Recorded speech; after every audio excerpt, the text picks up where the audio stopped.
see her. Well, I'm not hearing you, Joe, at all. Don't start it. There she is. Got your mic off? No. We can hear him. She's there I can now. hear Joe. No, my mic's on. Did you guys hear him? I can hear We can Joe. hear you. We can Hi, hear. Kathy. Here. Maybe your thing is a little screwy, Bill. Oh, there he goes. Okay, if we're all ready, we'll call the meeting to, oh, wait a minute, what about, back TV? Wait. Gotta start recording.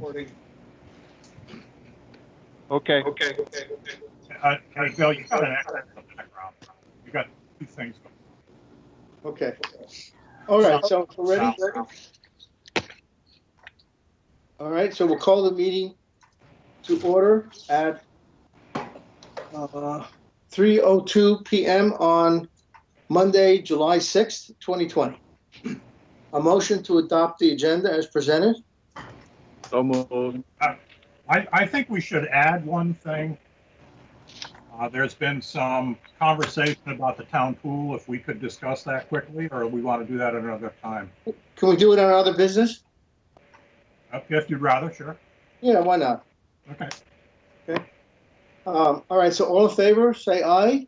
I didn't get a motion for a second. I'm sorry. When you make a motion, I got to make sure I get you. Okay, please. Okay, So who made the motion? I did. yeah. And Okay. Please, Al, did you? I can't Yes. tell voices. Okay. Yes, I did. and who seconded? Anybody? I did. Okay, that's what I thought. Okay, I wasn't sure. Okay, all in favor, say aye. Aye. Hi. Opposed? Okay. We need to approve the minutes. Are there any additions or corrections to the minutes? I noticed one misspelling. Yeah. It's in the first paragraph. The very first time it refers to Longview, it's misspelled. The rest of the times it's correct. Are there any others? Yeah, I've got one thing. I've got a couple of just minor misspellings, but I do have one I think that has to be clarified. On the second page, under 7, it calls Chester Hill Repairs. There was a void that caused a hole in the road. I think we know what it is, but I think for the record, it maybe want to state from due to a repair that was done so-and-so. That's when they did that culvert. Just so it's in the minutes that something happened. It was not due to the repair. Oh, that's what Danny said. No, was not. Okay. He found it afterwards because it would have been filled by the cement coming through, and it never showed. Okay. He just said it. The cement didn't get there, which caused the void. Which meant to him that there was not a void there before. I spoke to Danny, and Danny indicated that was something that might have been there before the repair. That's what he told me. Okay. Okay. Any other, Stan? You have a few other corrections you want to do? Some minor thing. I can do that with Bill later if you want, rather than going through every one of them. Okay. Is that okay with everybody? It doesn't change anything. It's just the names and words. Any other additions or corrections? If not, somebody make a motion to accept the minutes as amended. Actually, Joe. Yes. I don't know whether if it's just select board who can suggest a correction. But I think in the statement about the little free library, it says, I think that it said something about that I was going to alert the board about it. But I actually had said that it would be up to Kara, who was suggesting construction of a little free library, to come to the library board. I'm not going to bring it up to the library board if you know, it's Kara's responsibility to do that because it's her idea for the project. You understand what I mean? So how do you want to change it? You can't change it. You cannot change it. You cannot change it. Okay. You can make the correction in these minutes and state that those minutes were wrong. Oh, okay. Michelle is going to take it to the board. Yeah, no, I'm not going to take it to the board. I had suggested at the last meeting that if she wanted to bring it to the board, she could. That would be up to the board to decide and that Kara would need to do that, but I'm not going to bring it to the board. It's not really my, my responsibility or my project. Okay. Okay, It's a minor. okay, so, Thank you. if everybody is satisfied, we need a motion to accept the minutes of June 15th, 2020. So moved. Second? Second. Okay, so Kathy and Stan, you got that, Bill? Yep. Okay, all in favor, say aye. Aye. Aye. Opposed? Okay. The warrants, I did sign them on Sunday, but I would like the board to think about going back to where we all signed the warrants. There's no reason now. The town hall is open. We can put our masks on. There's hand sanitizer. You can come in off hours if that bothers you, but I think we should go back to having all 5 of us look them over and sign them. And that's just my feeling. It's okay with me. Okay with me. It's fine. Dan? Sure. Okay, so then from now on, I'll make sure that Michelle emails everybody when they're ready. They're usually done on Sunday. She has them done usually by midday or a little later. And what I've been doing, going in on Sunday afternoon and signing them. So, or you can do it on Monday or any other day you want to. But so that just be on the lookout for the email from Michelle. Kim, are you still on there? I am. I do them on Sunday. I Could you think. then tell Michelle that we're all going to sign and she can email the entire board? Yep, I'm writing a note right now. I'll leave it on her desk. Thank you. Yep. I don't think, we don't need a motion for this, do we? I don't think so. Okay. I don't think so.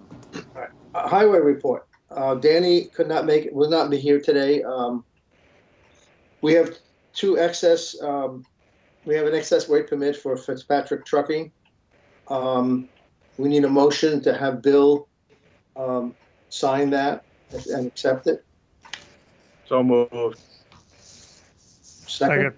Second, okay. All in favor, say aye. Aye. Opposed? Okay, is there any other issues on the highway report? I have one concern, and that is, I did talk to Danny today. The signs that he put up on 35 about the potential road closing is very difficult to read. And Bill and I and Danny had talked, and they're going to put one, when the road actually does get closed, they're going to put one sign at the stop sign in Chester, and then the other one was going to be put on Eastman Road. And my suggestion was they put one also at the foot of 35 and 121, so that any tractor trailer or car or anybody else who didn't be informed by any other method would know that they have to take a detour. And I remember when the road was closed last year by Chester, there were some incidences where people almost got run off the road, and I was one who got very lucky with the trucks on Eastman, because that's a very narrow road, and the tractor trailer gets there. It's very difficult to get two people coming around a corner.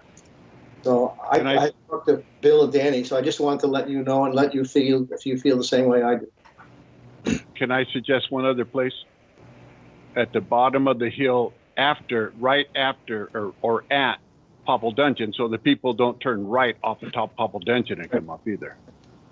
Okay. And then the other thing I'd say is that I suggested that people trucks use Route 121, and I sent that to the Wyndham Foundation and to the market, as well as to every resident in Grafton and you guys and the emergency committee and fire department and rescue wagon, and asked them to alert the mutual aid. And I'm trying to get it posted on that 511, but I have no idea how to do it. And I've written this VTrans and no one will get back to me. So And there's no way you can go on 511 and ask them, how do I, get something on your map? There's no button to push, no nothing. So I don't know what to do other than maybe with mutual aid knowing, maybe they tell 511. I have no idea. What about state police? Could they help? Could they answer the question on how to do it? They might, yeah, I'll try them. Okay, any other comments on highway report or signage or anything else that we need to discuss? Well, I know it hasn't rained.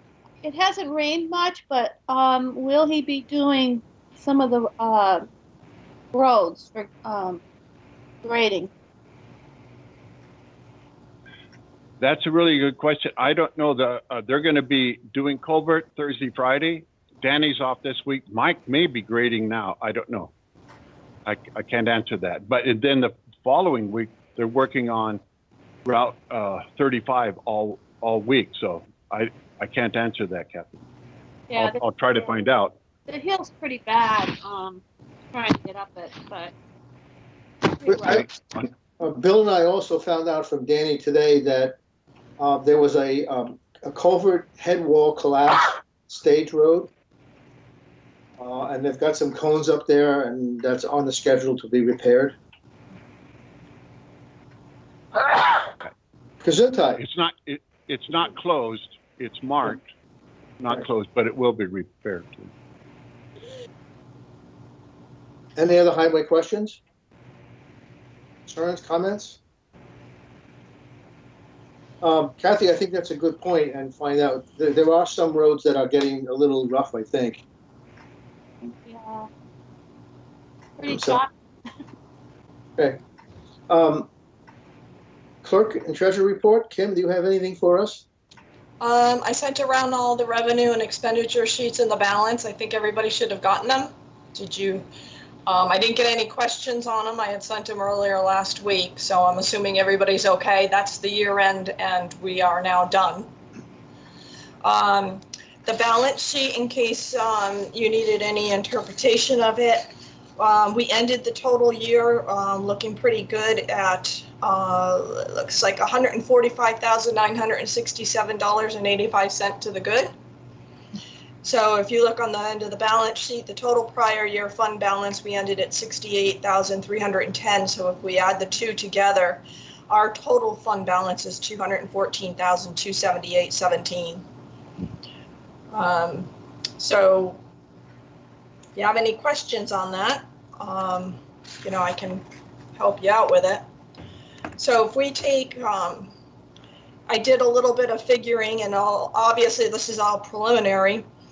If we take what was left last year of the $68,310 that we keep set aside, and we're going to add the $145,967, assuming that Fred doesn't find anything that belongs to. Take off what we owe the retreatment program, because we didn't spend $95,000 of the retreatment, so we're going to move that $95,000 into a reserve. We still should be left with $119,047 in our fund balance, which is just barely over the 10% of our annual budget that Fred likes us to have in an unanticipated reasons. So overall, I think we've held up really, really good for the situation with the COVID and all.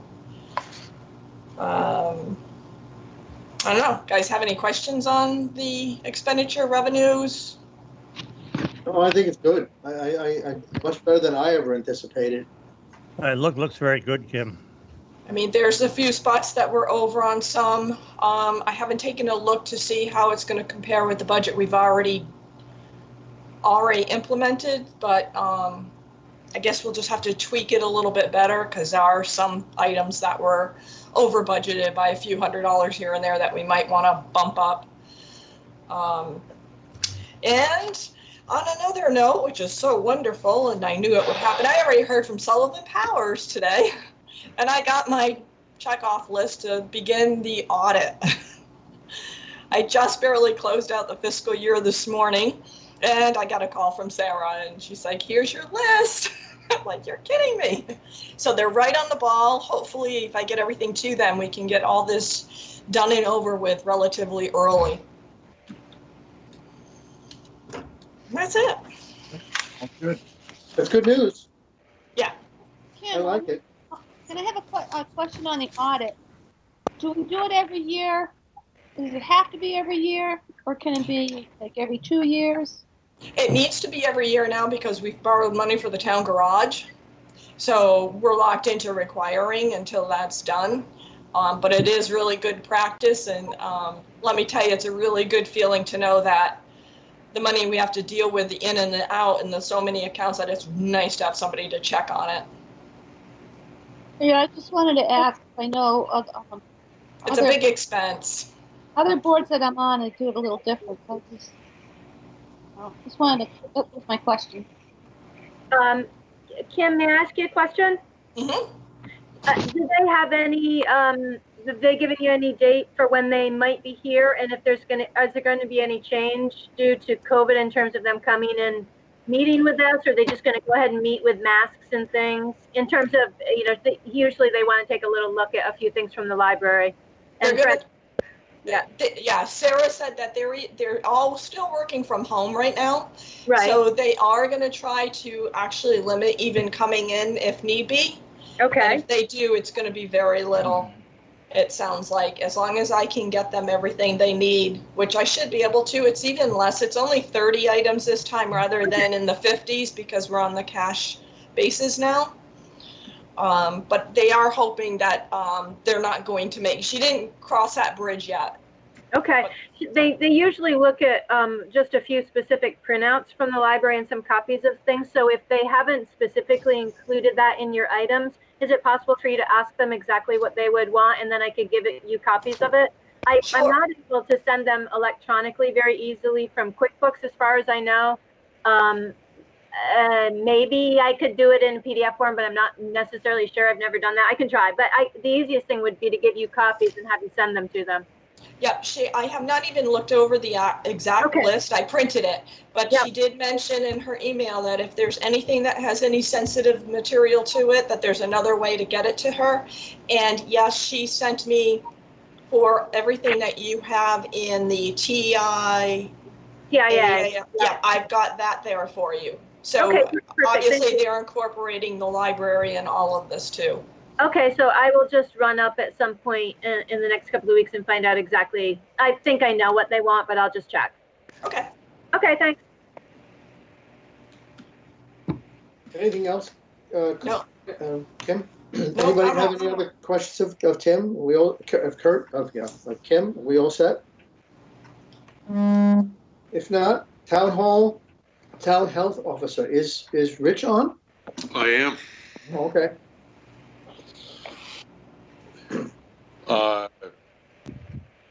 I'm not too sure what you guys wanted to talk about the CIC building. I'm assuming with the town pool.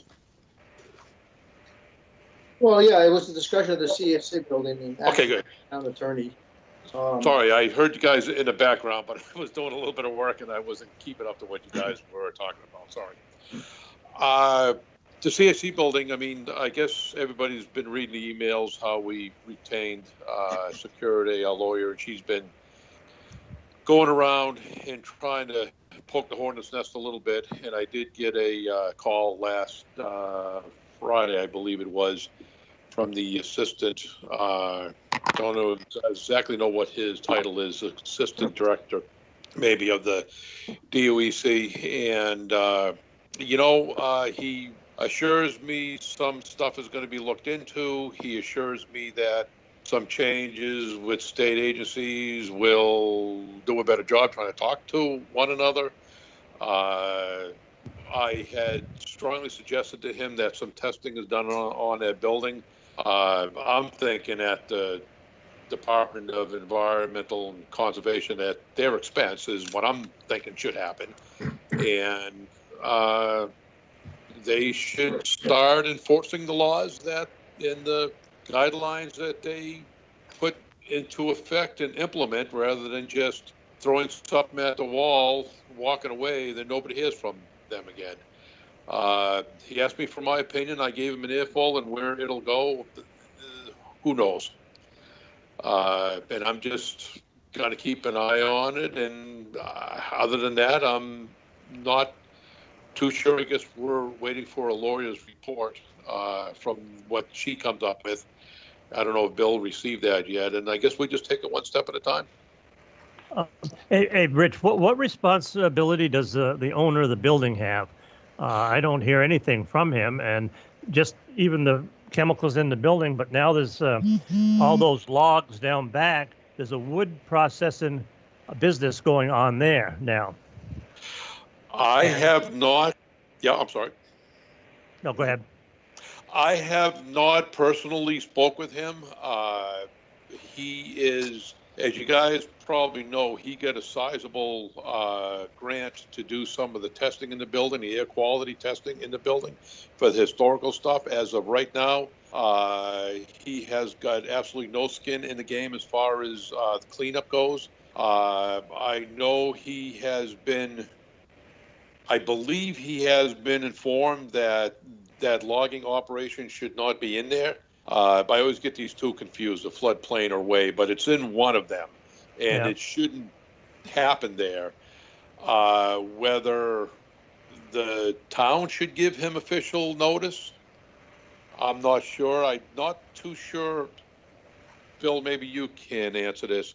As far as the town health officer job, is me informing him about the flood way? No. Is that? I didn't. No. As a matter of fact, we were told by the state at the beginning of this thing, it was none of our business what happened in that floodplain. It was their floodplain because it was a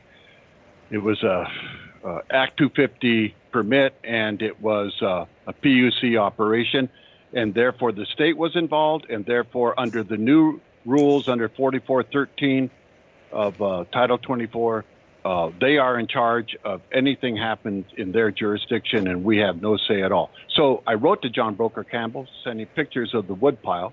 Let me ask you this, John. Has anybody touched that wood pile? It's got bigger. It's It's bigger, and there's two trucks down there now, and they're processing wood. What do you mean processing? Firewood. Firewood. There's a business there now. And where did that wood come from? I don't know. He buys it from somebody. I've heard the name, Bigger but than when you took a picture He's of it. hauling wood in there? yes. Yes. Tree length wood, log length. Yeah, I saw the piles. Yeah, and It's he's bi- got it's a bigger than process. He's actually cutting and selling firewood. I think it's $185 a cord delivered and $150 a cord picked up. I think something like Who is he? Don't know who he is. I can get the name for you, Bill. It escapes me right off the top of my head, Okay. but he's a fairly Well, okay, I'm going to call John Broker Campbell this afternoon then, because he has not responded to me. And this is baloney. This is their job. This is another thing that they're not doing. And I had mentioned it also, but I didn't get any response. But, and there goes to show you right there that this landlord really, he knows he's not supposed to be doing things like that. When everything going on down there, you would think at this point he would be extra careful. But, if that don't tell us everything we need to know. Yeah, Rich, also, who give permission to have the solar system put in there? Well, that was PUC. Huh? Yeah. Who did? PUC. But that isn't that based on that the place is cleaned up? No. Well, That was only for that, I think. there's Huh. Bill We or tried, myself John. don't. We tried really hard, John. Yes. And the PUC basically said, whatever he voluntarily does is fine, but it's really none of our business. That's what they said. And John Broker Campbell made them, the only thing they had to change in their whole plan was to move their logging operation, and I thought that was part of the logging operation. They cut some trees in the back in order to get rid of some of the shade.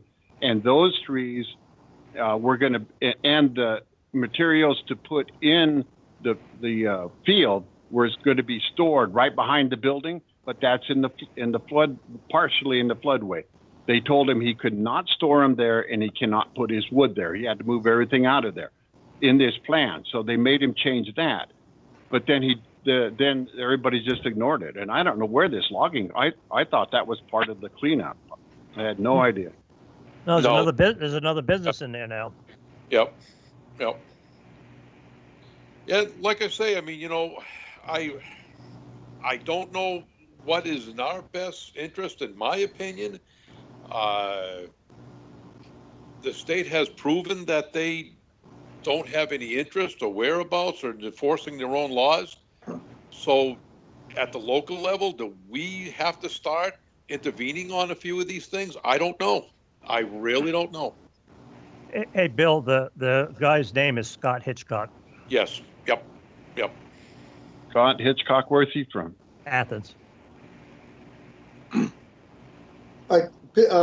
Bill and I did talk to the attorneys this morning to get a. Wait a minute. No, let's finish this. Where is he logging? Whose land is he logging? Who's the forester? He ain't logging anything. He's just bringing in tree-length wood and then processing it into firewood. Is this Hitchcock trucking? What? Is it Hitchcock trucking? No, I don't know what his business name is. That's who owns the wood processor, and he is cutting up firewood there, and he's bringing in tree-length wood to cut up. He isn't logging or doing any of that. No, but Okay. Bill, anybody could buy a log load and cut it up and sell it, and that's what he But said. Well, I didn't know if he was foresting right there, because if he's doing that, then the forester has to have a plan to get rid of the wood. Well, there's nothing to forest right there, but Oh, he's yeah, he's okay. gone in there as a business, and that the owner of the property has let him in there to use it. Exactly. And he assured me that the landlord did not. Well, he did say nothing will happen inside the building as far as tenants. So, like I say again, Okay. I mean that kind of tells us everything we need to know. Yeah. I mean, it's not the responsibility factor is just not there. Can I ask a question? And Bill, if you could find out if he got a grant to do all of this cleanup supposedly and nothing's coming from his pocket, is there any chance of us recouping from that grant the charges it takes for our legal fees? The grant so far was just for some of the testing and showing exactly how it will be cleaned up when and if the time comes. So that's a Well, the whole time- different. in But my we're not understanding talking that- about chemicals. We're not talking about chemicals, Richard. We're talking Okay. about what was there historically before the solar project even began. That's what you're talking about. That's what the grant was for. And that grant came, I don't know what he has to do with that grant. That grant came from the Wyndham Regional, and I don't know who's obligated to pay back any No. portion of it or who had to do the cash. I have no idea. And that grant will just educate me on this. That grant was actually for cleanup. That wasn't for some of the testing that historically was done in that building. That was for the actual cleanup of the building. No, it was for the Brownsfield that already existed, Right. and it was to explore, test to see what exactly the contamination was, so that they can decide whether or not Exactly. anything had to be cleaned up. I don't think any of it's clean up. Right, because the cleanup, my understanding of this, once they get the mitigation plan into place, now it's a whole different circumstance of cleaning up the building, whether it be the chemicals, the outside, trying to get the building up to snuff so they can lease it, whatever. Now that bar, to my understanding, is a whole hell of a lot higher, and they really like to see the landlords that have some skin in the game at that point. But didn't Todd Cosgrove say they're not even looking at air quality? They're not even looking at the building. They're looking at what's in the ground. Well, they have done some air quality testing, but it was explained to me how the air quality testing that is what the air quality testing that they are currently doing is a very narrow scope of what was historically what they're looking for, historically what happened in that building. Yes. And I specifically asked the guy from the, I always get this name screwed up, the Department of Environmental Conservation.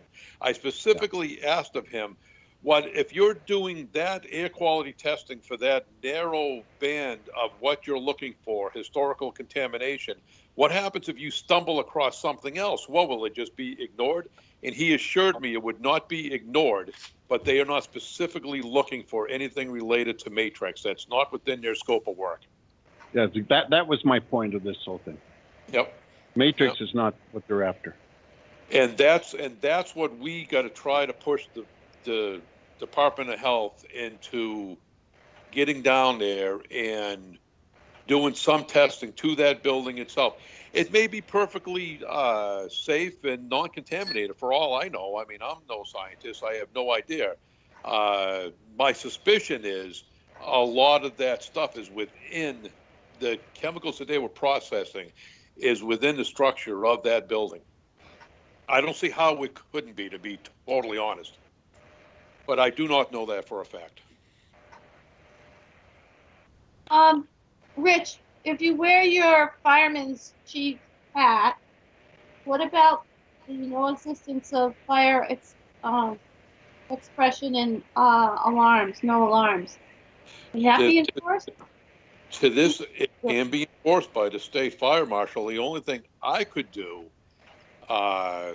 if if people want to take the responsibility, I mean, I suppose we could at this point close down the building still and call it a safety issue. But without the state fire marshal's support, I don't know as far as the fire chief's had if we want to go down that road. We may at some point want to go down that road as the town health officer had, if he starts getting into that building and having new people in there as a tenant. Then that's going to get even a little more dicey. I mean, a scathing report already went out by the state fire marshal, and to this day, and that was back in last December, and I contacted him a couple of times, and December 26th. And as so far, I was in there within the last week, and the fire suppression and the fire alarm system is still not operational. But Rich, the town is really involved into this, and the owner, as I know, doesn't have anything to do with it. I don't understand that. Honestly, John, I don't either. And at some point, and I probably shouldn't be throwing around my opinions, but I believe as soon as we cross the threshold of when these mitigation plans are actually arrived at and become public knowledge, then they're going to turn out and say, okay, this is going to cost you name the figure, $100,000. And I think it'll be more, but they're not going to give this guy any more money unless if he's got some skin in the game, in my opinion. And what he's going to do with the building at that point, that who knows? But no, you're exactly right. And he is saying he's an innocent victim with this. He knew nothing about any of the historic contamination, nothing about the building when he had bought it, because he bought it on a tax sale. He says he knows nothing about it. Well, and I assure you, he knew something about it because he lined his pocket with Matrix money, and he's owned. I believe I could be wrong. I'd have to look at the dates, but I believe he owned the building before they moved in. well, maybe this would help clarify a few things. Bill and I had a discussion with the attorney, and she's about ready to write the report of what she has found. She shared with Bill and I this morning that she was having a very difficult time getting any response from any of the agencies. But all of a sudden now, in her words, she's rattled their chains, and they seem to be now a little more responsive and cooperative. The report that she will give us, and I think she said it would be in a couple of months, will be a public document. It'll be filed publicly for anybody to look at. So that can go. So that might have some bearing on how the state moves on going forward, because it will be a tell-all of how screwed up they have been and how they have not reacted to this possible very serious situation. Yeah. What she's going to do is her report will give a history of what happened, what is there now, what we need to do, and how to wrap it up. And she will advise us on what actions we need to take, if any more, since this is done. And it'll be their goal is to get it to us by August 1st. That report then will be public, and if the idea, then we talk about enforcement, what we're going to do if somebody tries to move in there. That report will handle all that. If somebody tries to move in there, what we should do, including giving them the entire report so that they know the risk that they are taking by moving in there. And I don't know if she's going to address the fire suppression system, but I think that would do it. But you can see how frustrating it is dealing with this thing for 2 years, dealing with this thing when the state doesn't want to do anything. And now I find out it's an Act 250 property and there's no Act 250 permit for a logging operation. That's outside the building. That is a change of permit. There is no doubt that's a change of permit. And their whole reason that they gave me before is whatever happened inside the building's not a change of permit. There's less traffic. There's this, that, and the other thing. Now they got a logging operation and they're still not going to do anything about it? I'll find out. Well, and again, is it something, how deeply do we want to be involved in this as a community? I don't know. I can certainly call a landlord. I can certainly email them. But is that the road you guys really want to cross? I don't know the answer to that. I think you should wait for the report, because I think the report will be intelligent and it'll be a public knowledge thing, and that might make him think twice. I don't know. But going back to what Kim said, this has cost us a lot of money, and I'm just wondering if there isn't anything we can get reimbursed on from the state or without going through the process of a lawsuit and all that other kind of stuff. I don't know. Yeah, but Joe, how much the attorneys do are we going want? to handle that? The attorneys are going to handle that part, I think. Yeah. I mean, they're going to address that part. Joe, how much do you want the town to spend? I don't want town to spend How this. much is it going to cost if the whole damn thing blows up? I don't know about that, but we're really involved into it, and more every day. And the owner is not even involved at all. And I would think he has some responsibility, because Okay. So what does it cost to take him to court to make him take responsibility? That's the problem. And if the state agents in the state agency, it doesn't cost them anything to take him to court. But you hear what we're dealing with the state agencies. None of them will do anything. How liable is the town of Grafton just having knowledge of what's going on down there? That's why there is this report. We're doing our due diligence. That's why they're doing this whole thing. As he said this morning, that once we know, we need to do due diligence to protect the public and the users. That's what we've done. We've done the report. They're going to finish up the report by August 1st. We're telling everybody what we know. It's a public record. It's going to be right out there in the open, and it is going to state that we've done everything possible and that the state of Vermont has refused to do anything. In that case, they're going to name names in the report of who they talked to and what they have not done, as well as what they have done. And that report takes responsibility away from the town. So it eliminates any kind of responsibility if the building blew up or whatever the case might be, because we have done everything we need to do. And I think that would force the state's hand just for, good public. I would think that would force their hand at that point to step in and intervene and do something at some level. We've been trying to get them to do something for, well, me, a number of months, and Bill for 12 months before that.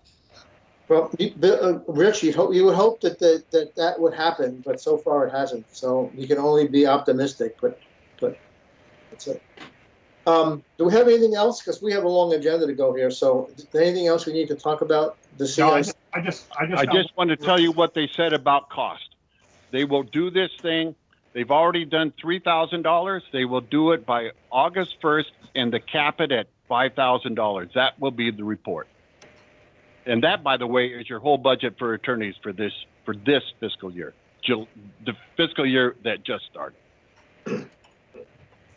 I just got one thing. I read that brief history that came from the attorney's office, and it did say when Unified was there, then the building was closed for like 10 years, and then blah, blah, blah, blah, and then Matrix moved in. There was a period of time in there for, I don't know what, maybe 6 years, maybe 10 years, that there was another company in there that had that whole building, and that was CIC. That wasn't even mentioned.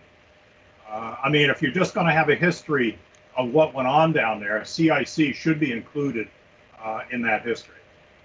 Because that was a pretty good period of time that they were down there. This report that the attorneys have what report are you referring to? It was just a letter that came back from Salmon and Nostrum. Okay, well then we ought to make sure that they understand that there was somebody else in that building. Yeah, that's all I'm saying. The report needs, and I agree with you, the report needs to be factual. Right. Are we going to get to see like a copy of the report before it's finalized, so that allows us to look for errors or omissions ahead of time?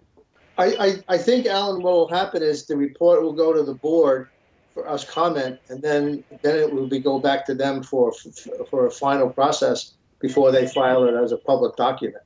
That's what I was to believe. It would seem important that we get to review it and look for errors and just like things like Stan just pointed out. No, $5,000 sounds like a lot of money, but the scenario I can see happening is when the report comes out and it's determined 100,000, 200,000, whatever the number is for cleanup, he walks away from the building and the town is stuck with it. I think $5,000 to protect the town is money well spent. You're right. No question about it. When you get the pre-report, will I be in that loop? Absolutely. Yeah. What I'll do is I'll as soon as this meeting's over, I'm gonna write to Sam, tell her about CIC, and ask her to send the report to us first, so we can correct any known errors in there before they finalize it. Okay. Okay. Can we move on, or? Hey, just one question. Hey, Rich, are you hanging around or are you leaving? That'll be up to you guys. I'll hang around if you need me. If you don't, I'm going to go back to work. Hey, Joe, I'm just wondering, because Rich is here, should we just move that town pool up, or you still want to keep that as public or other business? I was going to bring the same thing up. I agree. I would rather have, if Rich is here, he's got other stuff to do, let's do that town pool thing. And that's fine. I talked to Rich. Rich emailed me over the weekend. I emailed him back because he wanted to test, and I said no. I said, as far as I'm concerned, and we can verify that the board voted to close the pool. The signs are on their way, and there was no need to test, but we should discuss it now because people have been swimming in there. But I think, if we tested, then I think we take the liability back. That's just my opinion. I think that, based on, I think we made the decision to close the pool. I think it should stay that way. My original thought process was with the swimming prohibited signs, I didn't like that, but I thought that was the only way that our insurance company would allow it. I would rather see either no signs put down there or some sort of swimming risk type of thing, as opposed to swimming prohibited. That's just my thought, and I'm not sure what the insurance company says. But the insurance adjuster and I talked about that, and he said that the best solution is swimming prohibited, and then if people swim down there, oh well, I mean you don't care. But if you say swim at your own risk, are you saying, or could it be argued in court that you were saying it's okay to swim here, but you do it at your own risk, and the whole idea is to save us from liability. So if somebody's in there and the sign says swimming prohibited, I mean there's nobody. The constable's not going to go down and arrest people or anything like that. No. I mean, Unless you guys tell them to. I think the sign says prohibited, and we are not going to enforce it, and the sign is there just to cover our liability. That's right. it. I mean, that was sort of my understanding of it. I just don't like that. But if that's the way the insurance thing is, then that's fine. Well, that's what they recommended, Stan. So I think you have to go by what they is, because Right. they've got to cover all liability. So you certainly would want to do what they say. But if somebody's swimming there, nobody's going to kick them out. No. No. But there's no testing either going to take place. Nope. No, and I told Rich that the board would then let him know whether or not he wanted to have testing on an interim basis until the sign went up, or nothing at all. So that's why we need to talk about it. And obviously, we shouldn't do anything personally. Well, No, my is there question. Yep. That's is what there my, any idea when the signs will be here? No. Maybe we They should ordered 2 follow up. weeks ago. Generally speaking, they're here right away. I asked Danny to call. I didn't realize he was out, and so I will call. Should No, we no. follow Danny's lead and put up a temporary sign until we have the official signs? It depends on how. If it's going to be a long time, we will. Yeah. no, that was my only question to Joe. If it is going to be a while, we probably should test, because people are going to swim there anyways, just to cover ourselves. But if you think they're on the way, I mean, then yeah, I think. Yeah, but once you test it, then you take ownership of it again. So Nope. I wouldn't. I hear you. I think the thing, if all else fails, if it's going to be a period of time before the signs come up, you're going to put in the ground down there that says no dogs.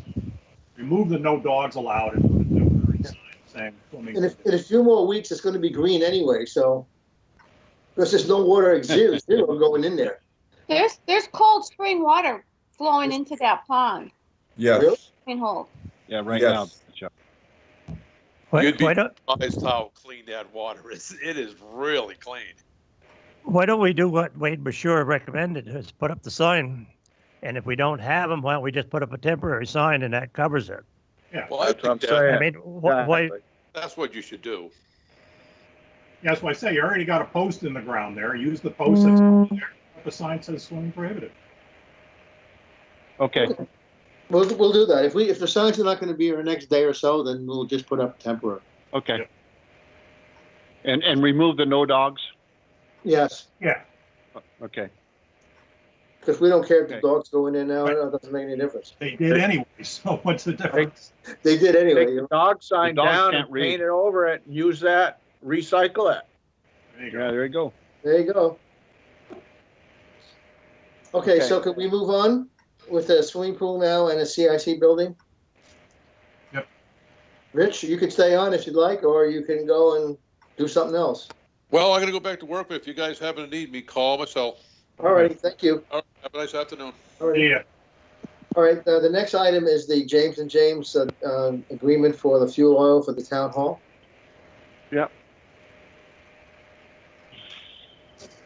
I make I guess- a motion, we accept their bid for the next year. Second. Okay. Any further discussion? All in favor of having James supply fuel oil for the coming year, say aye. I, All right. Opposed? Okay. Listers, you're on. Okay.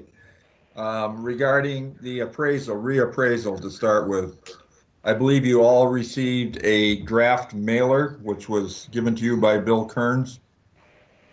Did you all get that? Mhm. Yeah. Just a second. I'll put it up. Okay. Go ahead. So, okay, so basically they plan to start the initial property listing process next month. This mailer will be going out at the end of this month.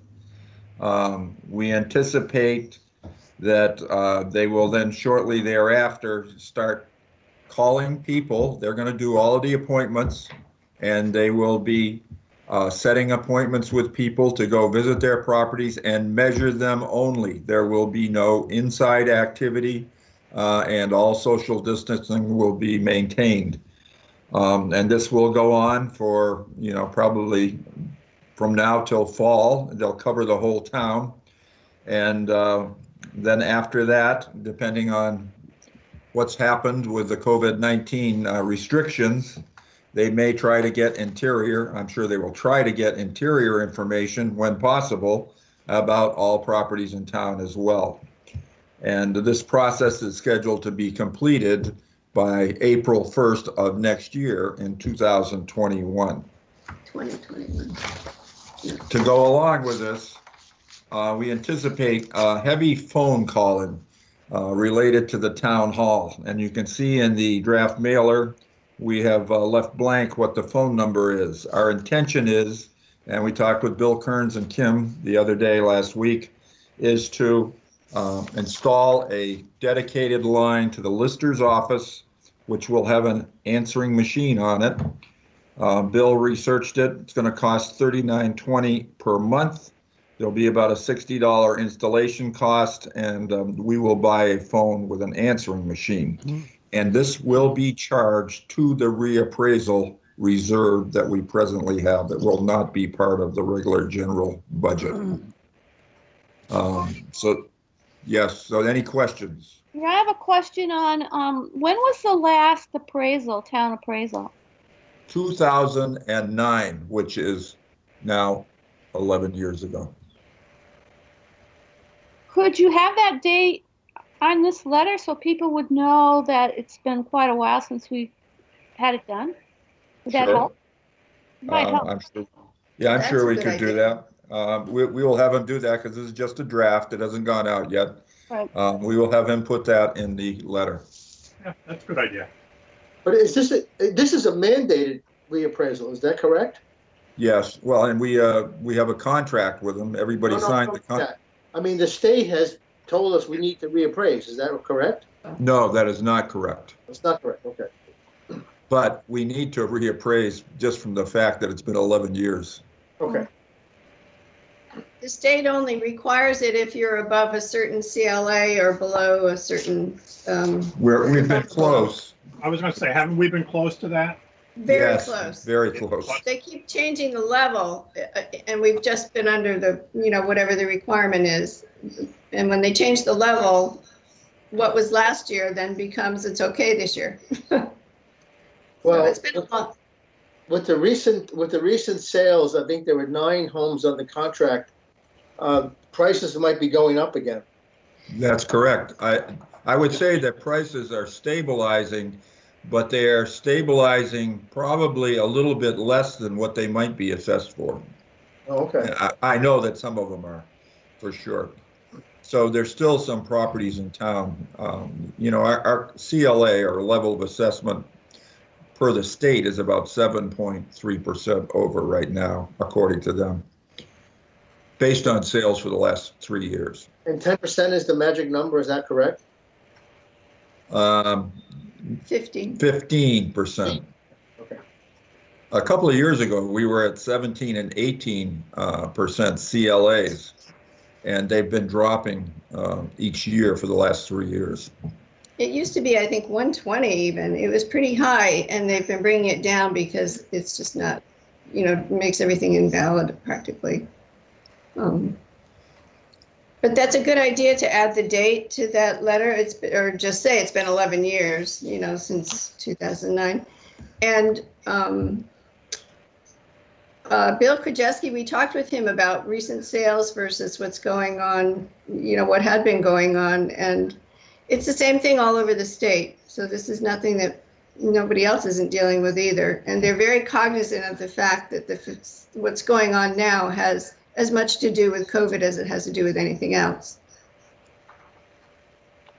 Any other questions on what's going to be happening here? What about that, cartographic technology something? Is that, Okay, that's next. okay? That's next. That has nothing to do with the reappraisal. No, I per just se. want to make sure I wasn't going to lose you, that's all. Okay. If we're done with this, we can talk about the cartographics. Does everybody, any other questions of the reappraisal? Okay, so go ahead. Okay, the cartographics technology group are the ones that were selected by the state to work with our town and for the statewide property parcel project, which is now online. And I believe we sent each one of you a printout of your own parcel. Except for you, Joe, we only sent you a partial one. Yeah, Because there are a few other parcels attached to that. And this is as of the date of 2018. So we're 2 years down the road from that date. Our maps are presently 2 years out of date. So what we want to do, and we have been working with this group, Cartographic Technologies out of Putney, Vermont, is getting a contract approved with them to do our mapping, our tax mapping in the future, which basically we will be updating. The grand list will get updated on the maps every year. All of the names will get updated on the maps every year. The only thing that we have to really provide them other than the grand list is subdivisions and when parcels are combined. So it's going to greatly simplify and get us into the 20th century regarding our maps, which have not been in that state even since we have all been listers in this town, and they weren't up to date when we started back in 2009. So it's taking a long time, but we need to get this done. So the contract, I think you see the price is $7,323, and that's for this year only. And it's the creation of the paper tax maps, which is the big nut here. And they will be in color, and they will have all sorts of doohickeys on them that are very nice to have, which are simple to do with GIS mapping. They will be updated to the 2020 year. TownView software which we have presently, and that's what we sent you, is as your parcel based on 2018 software. That will be updated to the 2020. We'll add buildings and address numbers to the tax maps and add all the owner names to the tax maps.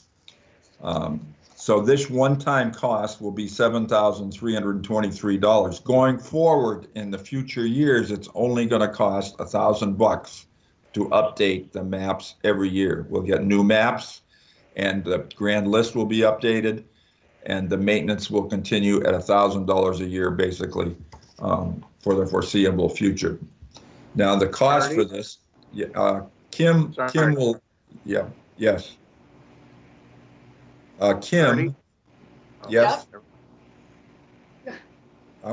Kim has the money where this will be charged. In other words, this is not coming out of the general budget. It's going to be coming out of the preservation funds, which Kim can discuss if you've got questions there. Hey, Hardy, one thing really quick on this, though. Is this going to show all town properties also? Yes. So the cemeteries are going to come up and be... Yes. Now, we can give you a copy of this town view from 2018. From 2018. You can put it on your computer, just like I have at my home here. It's on this computer I'm looking at, and you can look up and access any property in town by parcel number, name, or by street, and it'll have all the grand list information on it, as well as the mapping information on it, which include buildings, roads, streams, topography, lines, etc. Will this be available to everybody or just? Yes, it will be available to all of you, so every one of you on the select board and anybody else you want to give it to. It's town property. So Hardy, what about the public? And That's, researchers, are they going to be able to retrieve anything from this? And if Uh, so, where do they pay for it?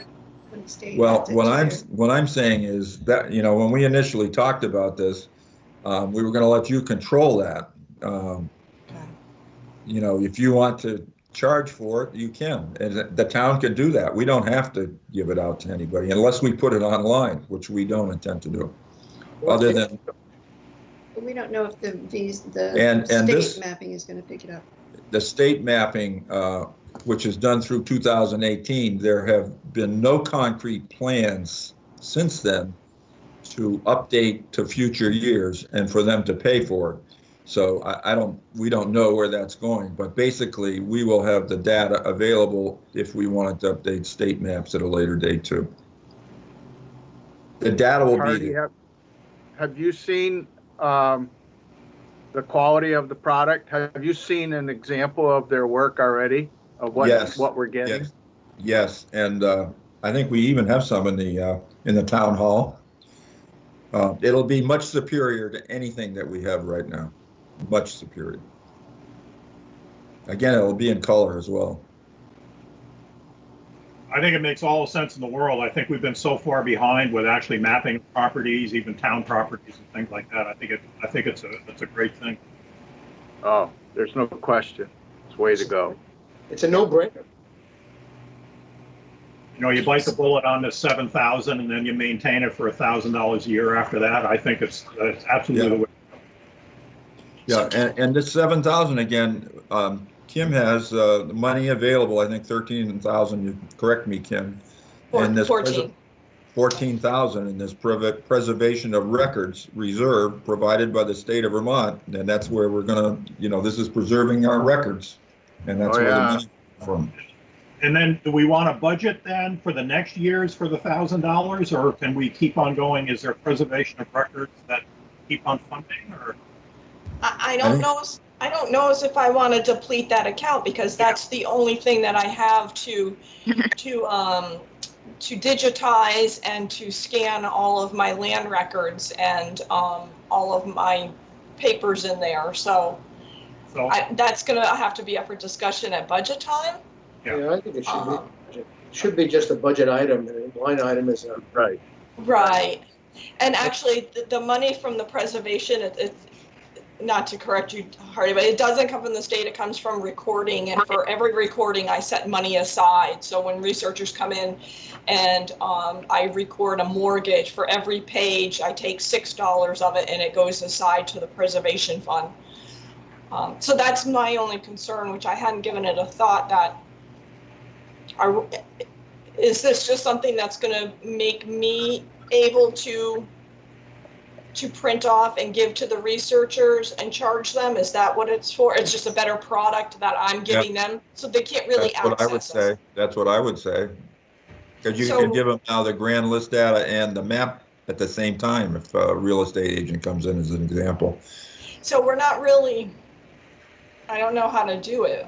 They're talking about the importance of us going online with everything because of the whole COVID and how much easier it would be for the public and the researchers to get everything online. I don't know as if that's making, I like this, but it's not another step. If we could take one more step and make it public, and then I can get the money from them. Well, if the state picks that up as far as their state mapping goes, they're the ones who've been urging everybody to do this to Right. begin with. We know how the state works, but we can talk with Susan about that. As far as we understand, it would if the state were going to update every year, we would be in a position where we would be part of the state that would be updated to their state maps. So are all the other towns leaving it just like this? Only the people within the actual town, town clerks and listers are the only ones that can access this? It's not open to the public with other towns? Are they doing the same thing? Well, I think some towns have it online. No, there are a lot. It's whatever the town wants to do. There are a lot of towns, a lot of especially bigger towns, who have access online to anybody. You can go into Brattleboro and look at any parcel And it's just a question of how you want to disseminate it. Okay, But so maybe it's that's a not- question I can ask like Brattleboro and find out, you know, do they Yeah. recoup any of the charges that we normally would do within the office? Yep. And if you go on the state mapping thing, you'll see which towns are online, and you could talk with smaller towns to see, you know, apples to apples, or we can talk about that later, but it's definitely, yeah. It's a So do good we- step in the right direction. Yes. I think so for sure. So do we need a motion for this? I don't think so. I think depends on what your policy is as far as who signs the contract. It's $7,300. You've got to make a motion on this. I would, it's over $7,000. it's over Yeah, we 5,000, need so a yeah. motion, I think. I would make a motion that we proceed with a contract for digital mapping by Cartographic Tech, with the money originally to come from the budget for documentation. In the future, we may come up with a different system, but at least we can get it going for this year with the money we have on hand. Do we have a second? I'll second. So we got Stan seconded, Bill, and Alan made the motion. Who's going to sign it? I make a Who's going to motion that sign it? I make a motion we have the town administrator sign it. So moved. Okay.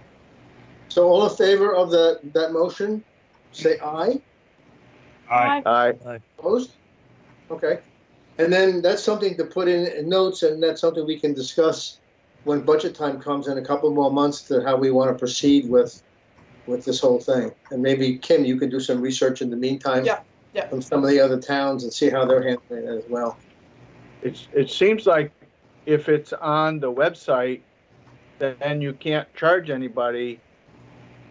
You know, it's available to them. They wouldn't need to pay for it. If they're coming into the office and they're asking for it, then you could ask for money.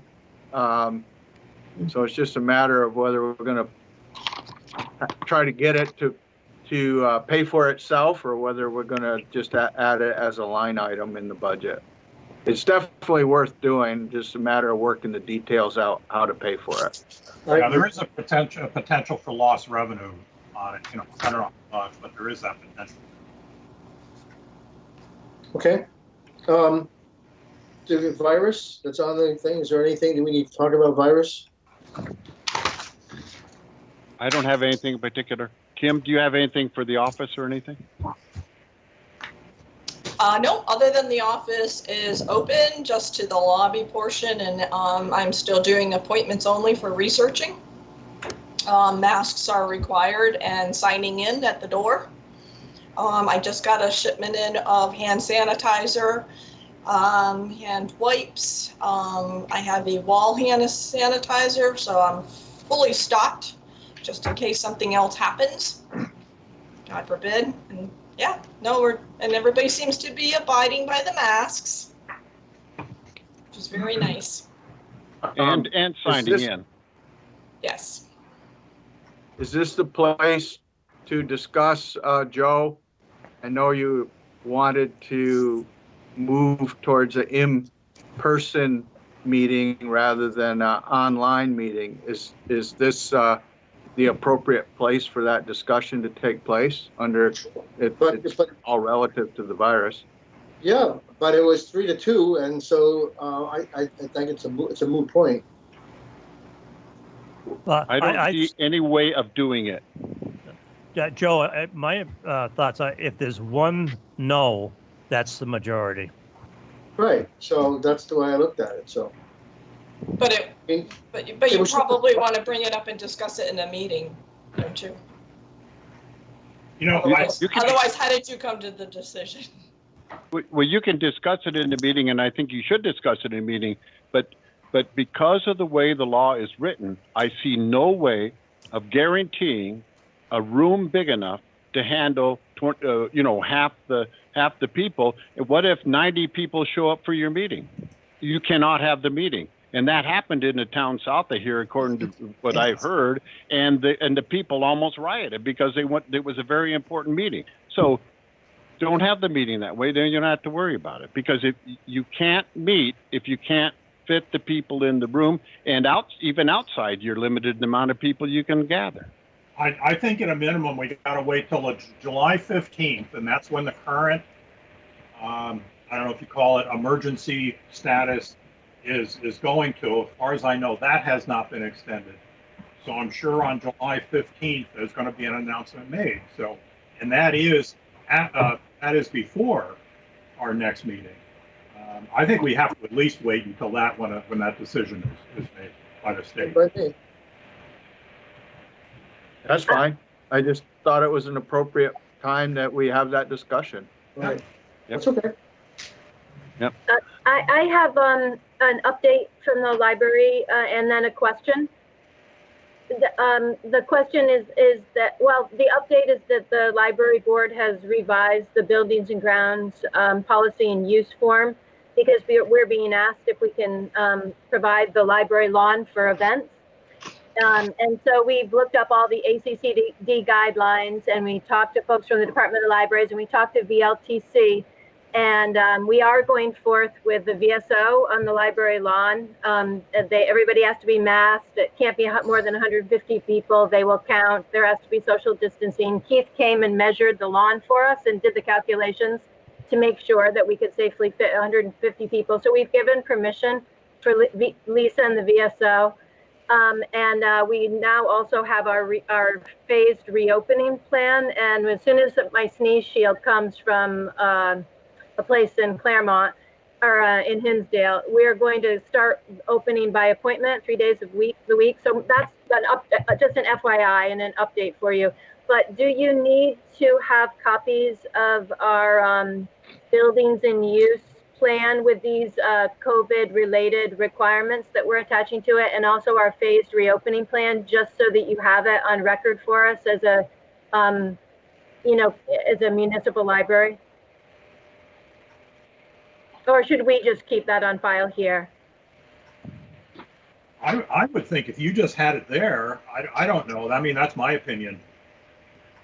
Yeah, there isn't really. You're running the business, actually. Yeah, so. different select boards and different municipalities handle it differently. So it's really actually just up to you. If you're fine with me just sort of letting you know what's going on. And then if you ever need to see it, it's here, or I can give you a copy, whichever you prefer. Works for me. That works for me. That's fine. Is your plan something that should be shared with fire department and EMS folks? Is there anything in the plan that would be helpful knowledge for them to have ahead of time? The VSO is going to, Lisa said the VSO will be contacting the fire department about the event. I think that we can require that. That can be one of our requirements, that third-party groups do contact agencies, fire and rescue. Well, I think if you have a plan that you're going to follow for events, it would seem reasonable to share that with them. For the library to do that, to share it. Oh, I see. You mean for our COVID-related requirements? Correct. Yeah. Oh, yeah, we can definitely do that. That's a good point, Al. I have a question, and I have nothing against the concert, but my concern is who's going to monitor the masks, the parking? It has to be me. Well, I don't know about the parking. If somebody, if a group comes from out of state or whatever without masks, are they going to just be allowed to stay there within the crowd? No.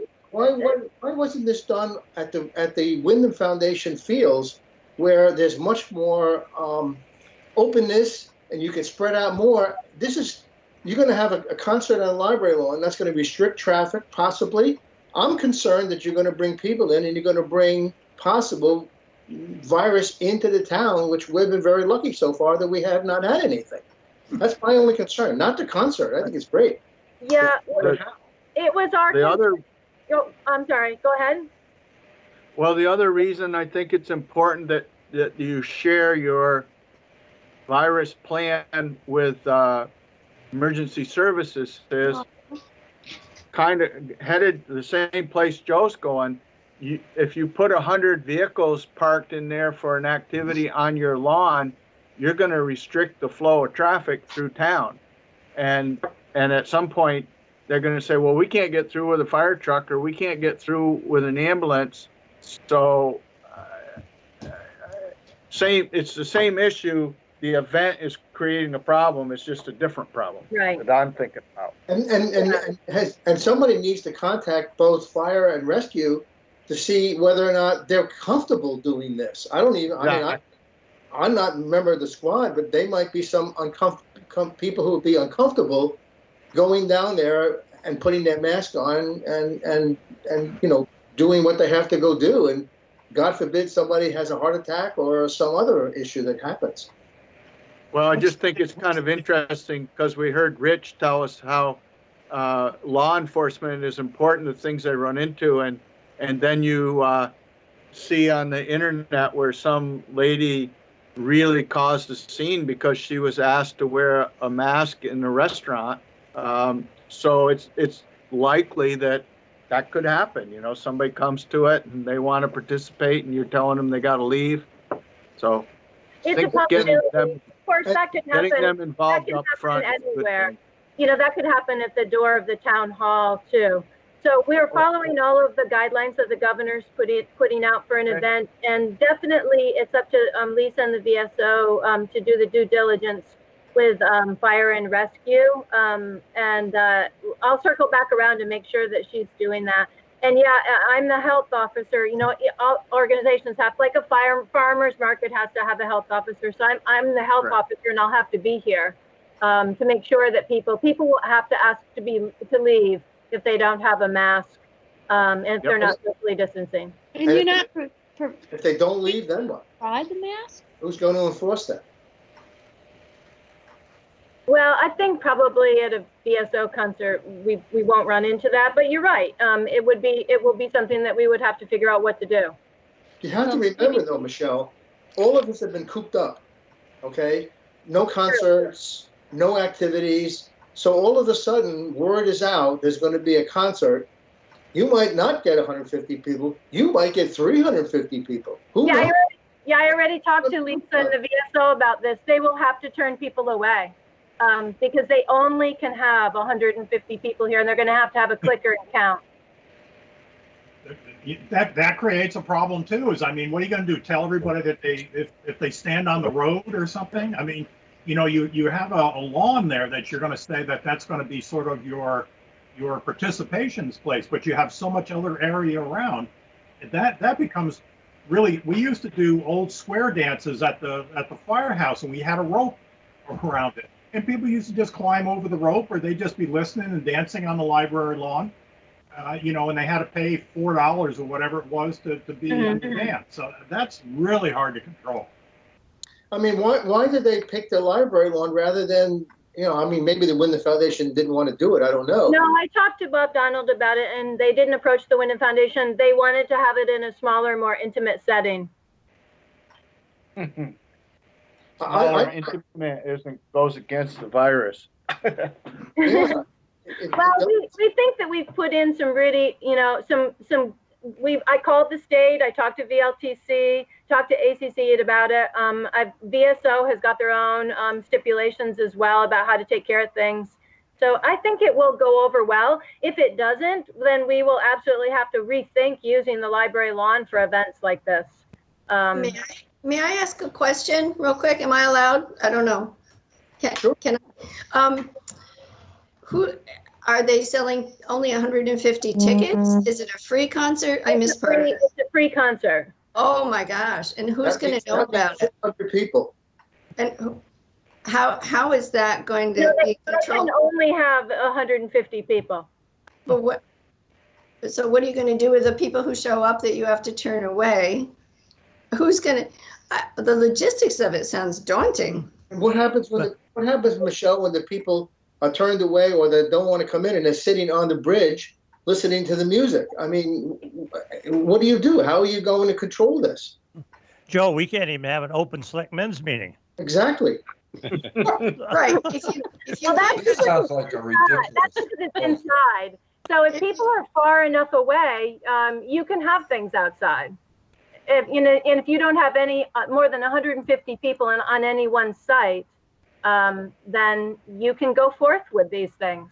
It's the And same then- distance inside as it is outside. That you have to be away from people. Right, you have to be 6 feet away. Yeah, that's why we had Keith come down and, you know, do the math.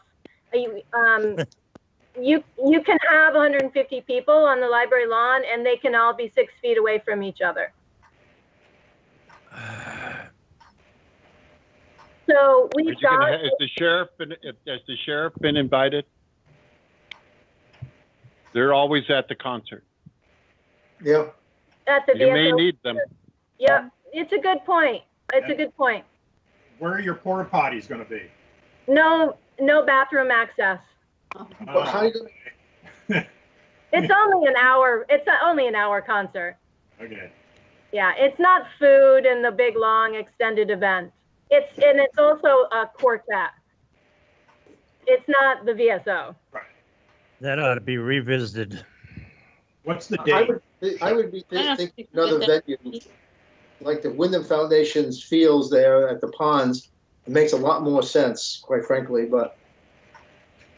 Hey. Well, this was a request by Lisa, and the whole library board talked about it, and you know, contacted all of the agencies that would be connected with an outdoor event, and we you know, got the guidelines, and we're following all of them.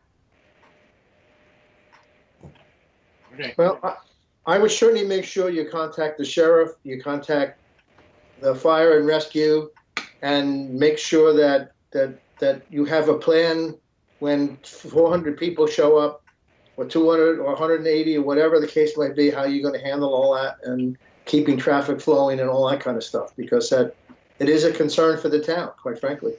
Yeah, And there might be some people, there might be residents of this town who might not want to have that kind of influx of people in their town. I don't know. sure, I understand.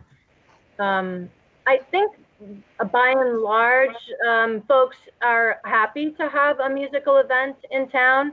There are going to be some folks who will be nervous about a bigger gathering, particularly if they saw that folks weren't wearing masks and socially distancing, which is why we've been very clear with the VSO that has to go out in the advanced publicity. It has to be in the signage, and there has to be a health officer enforcing here. And making sure that it happens. I think that we have a lot of people coming into town as it is, Joe. We do. You know, we all know it. So it seems like it's a problem having them in one place, but if we are wearing masks and socially distancing, it's, you know, we're following the guidelines. But it's a very good point about, you know, traffic. And I think that Lisa was thinking fire and rescue, but I think that's a very good point that the sheriff would need to be contacted in case that was needed. Okay, I mean, you know, I think we've talked about it enough, so, you know, I just hope everybody follows what they have to go do and we don't have a disaster, so. What's the date, Michelle? It's August 16th. What time? 4 to 5. Oh, my gosh, during the day? And what happens, now this raises another question. What happens if all these people want to come into MKT and use the bathroom and go into the store and all this kind of stuff? I mean. Well, if they want to go into the store with their masks and buy things, I think that June would probably be thrilled. They won't be able to use the bathroom because she has a policy that nobody can use the bathroom, and so there just isn't anywhere to go to the bathroom. People are really used to this now, you know, driving around the state, and I think people deal with it.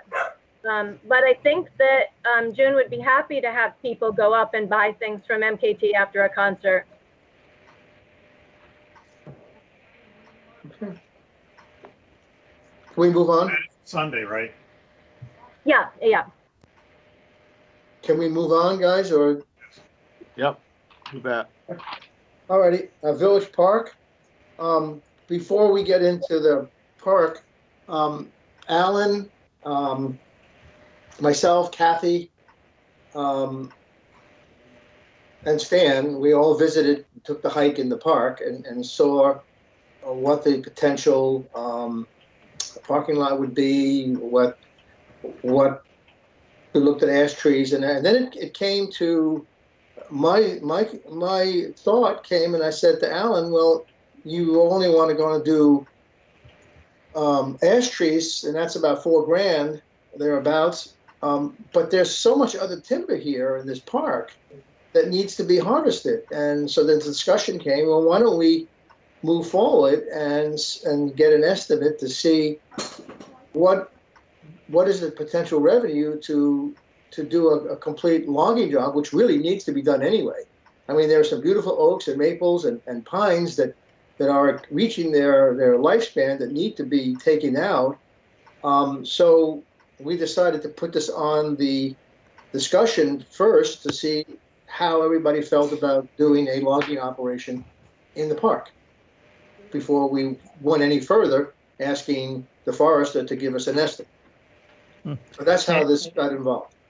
Hey, Alan, before you can do any of that spraying, you have to log first too, if you're going to log, don't you?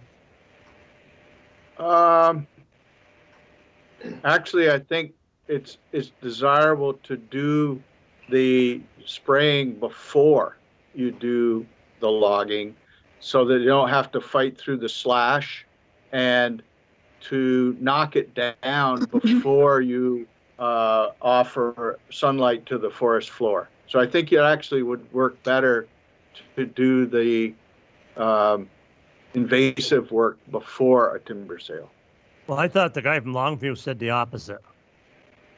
Well, I guess we need clarification on that. Well, I think what he was saying was that the equipment and all that and dragging the logs would spread it all around more, even after you sprayed it. Well, the point, Alan, though, is that if you decided to go forward, it's $4,000. So wouldn't you want to get at least a commitment of what you want to do, what the potential timber sale would be? And let's assume that the sale is $35,000. Well, then you take $4,000 out of the 35, and that goes for the treatment of the victims, and the rest can either go into building the parking area or some other thing you want to do in the park. That's one way of looking at it. I look at it, if we have $9,000 right now in the fund for the village park, I think that's the right number. We have money available to do the treatment, and we could spend that. It's a matter of setting the priority of what to do first. We don't have enough money to do everything, so we have to decide what's the first step. Well, I guess the real first step is, how does everybody feel about even investigating whether we want to do a logging project or not? Well, I was going to, I think the logging thing is fine, but I think we got to look back. I mean, this whole thing, that how many select boards has this property gone through where nothing has been touched? I mean, this thing has sat there, this great piece of property, and nobody's done a thing on it. I think we have to guarantee, if we're going to go up and start doing this work, that the interest in this thing, either through some sort of commission or committee or something, that has to keep on going with it. This board could change come March, and the whole attitude can change. We'll spend $4,000 to do the invasives, and then if it's not kept up, this whole thing stops.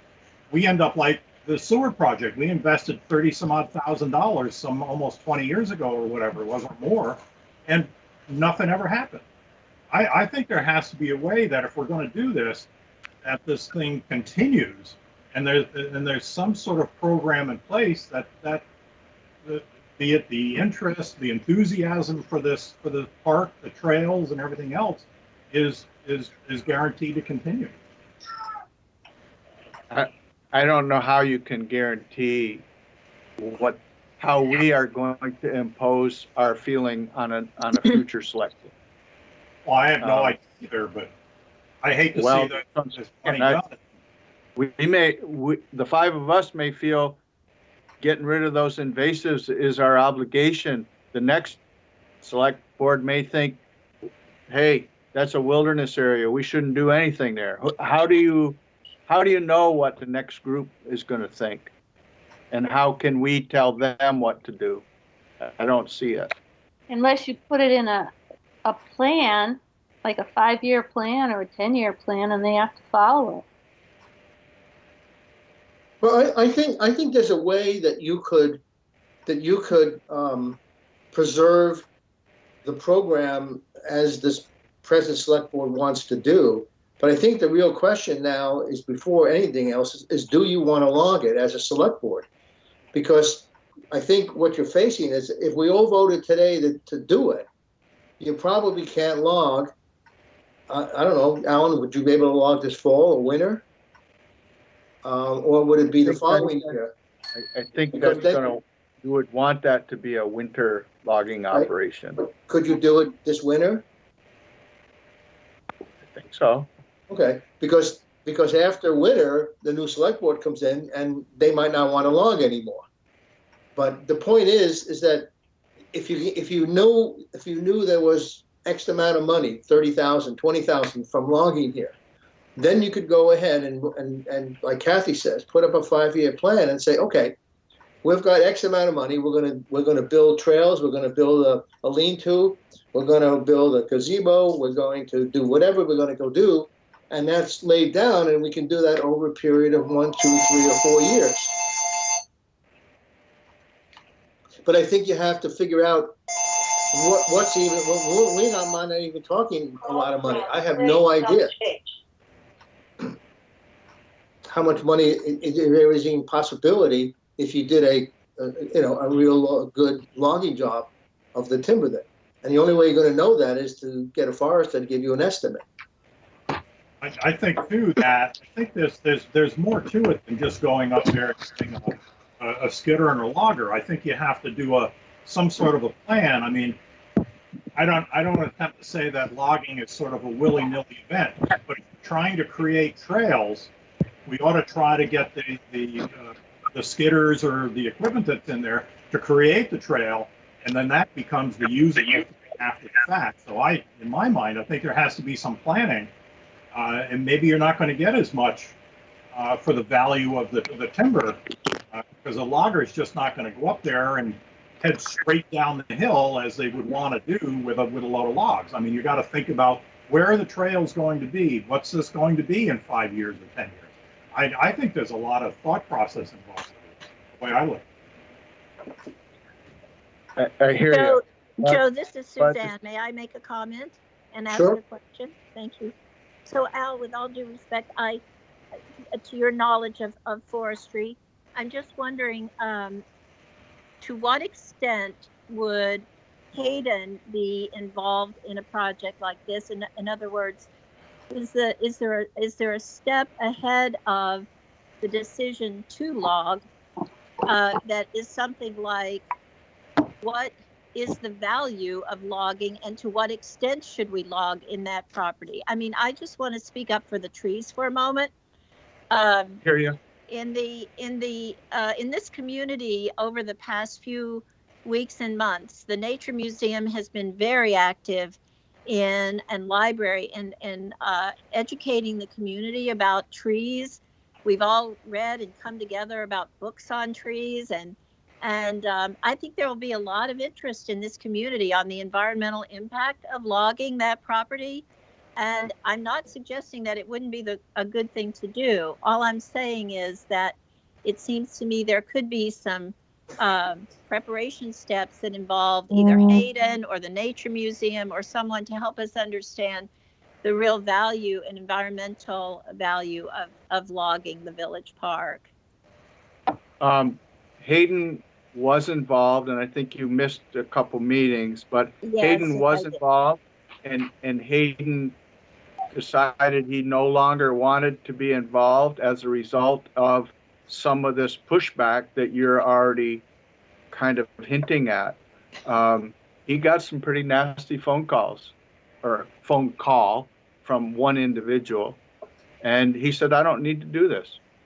So, but we did get a hold of a state forester who is paid to work on state forest land as well as municipalities. And he's been up there. He and I are the ones that laid out the potential access, the potential parking area, and marked the ash trees. He spent a full day of his time there, and he would be the one that would administer a sale if it was to happen. So it is not just me. There is a professional forester involved, or has. But he needs direction from us as a select board that we would then speak for the public. We already know there are some that would like to see work done and timber cutting to improve the health and vigor of the forest. And we also know there are people that don't want to see any trees cut up there. Every dead hazard tree should be there for wildlife. So we know there'll be some people unhappy, and there'll be some people very happy that we've taken some initiative to do some work. That's a decision the five of us have to make. Yeah, no, I understand that. Whether a year from now, the next select board has the same feeling, that remains to be seen. But building a plan and thinking the next select board will follow our plan, it's a good idea. But if you go back to town plan, there was a town plan that was written by a group of people, and the new town plan is much different than that plan. So it's the same idea as the select board changing. The next group had a different idea of what was the town plan than the group that wrote the previous plan.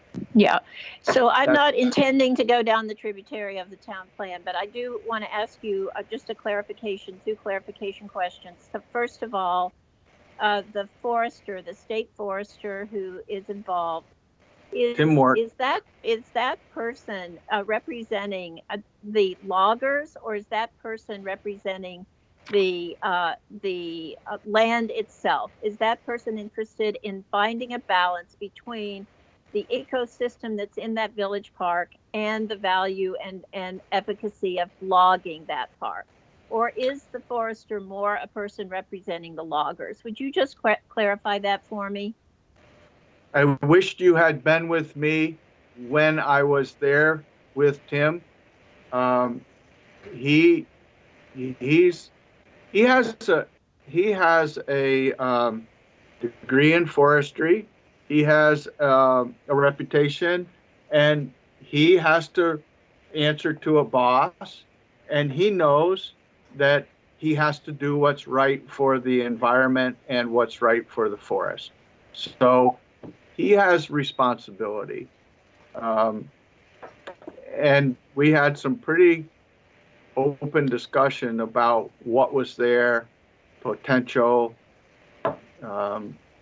So I would say his outlook is to do what's right for the forest. Suzanne, I think you have to understand that, and maybe because you have not had the experience, if you're a landowner and you are going to hire a forester and hire a person to do the logging, he just doesn't go in there willy-nilly. You give him parameters. And I just logged my property this past winter, and one of the requirements was we couldn't disturb the vast trails, and we couldn't disturb our hiking and horseback trails. And we logged without disturbing any of the trails. I mean, it's very possible. You just have to find the right logger, and the forester or the person who is administering it sets the ground rules, and you follow it. You just don't let the guy go in there and cut. That's not how it's done. Now, maybe there are people who do that, but that's not the way I would certainly want to see it happen. Yeah, that's not how I hope that the select board does. If we pursue this logging in the village park, that there is a process you agree to where there is such a step in front of inviting the loggers in to give their quote on how much they can get for logging the village park. Because I remember, Al, when we went on that hike up across from the town garage, they were marking the trees that could come and some of them couldn't come down. And then the loggers came and gave their estimate about what it would yield with Hayden's input in advance of their coming to give their estimates, right? Correct. And so we would follow the same procedure if the select board chose to have a timber sale, same procedure. The timber Okay. would be marked by the forester, what he felt was proper to harvest. And so the logger's not deciding which trees, the forester's deciding which trees. But And yeah, we as a select board can give direction to the forester and say, we want all the ash gone because of emerald ash borer, or we want this, or we want that. And then the forester would say, yeah, okay, that makes sense, or you have to think about this. Tim's the one that really brought up the issue with the invasives and the impact of the invasives. So, okay, well, that sounds much better to me. I hope that one of the steps is a similar tour with the forester to go through the village park like the public was invited to in the previous logging operation the town did. I thought that was a very helpful tour. And I also just want to close by saying I regret that Hayden had to experience a hateful phone call, someone in his position. That it's sad to me that would happen. What we're all seeking here is balance, not one thing, not all the trees being cut or none of the trees being cut. All we're seeking is the right balance. well, I'm sorry to see Hayden go too, but I understand. I've been on the receiving end too, and I know how it feels. Yeah. So the question comes is that, do we want to pursue through the forester to have him come in and do a survey and decide whether or not we want to go forward with the logging operations and then go in and make a final decision? That's really the question on the table. Certainly not logging is, we need to call Tim, correct, Alan?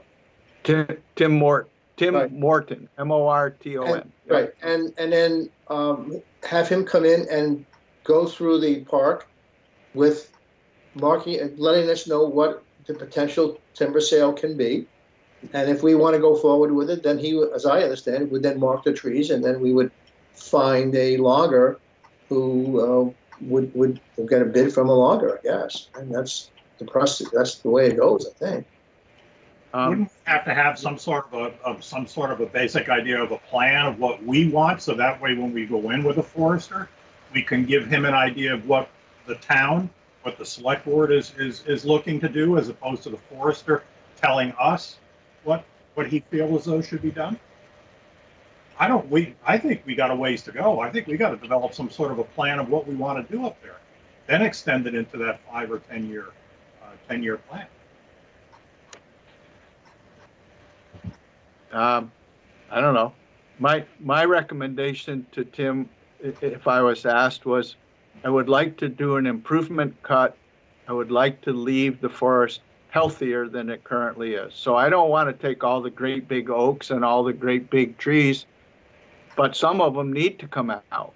Some of them are at the end of their rotation or near the end of their rotation, and they should be removed. But I don't want to go in there and see we cut every big oak tree. I think we need some oak in there for wildlife. You know, when we were in there and saw that deer, the deer are there because there's some food there. So that's something you want to leave for other people to see.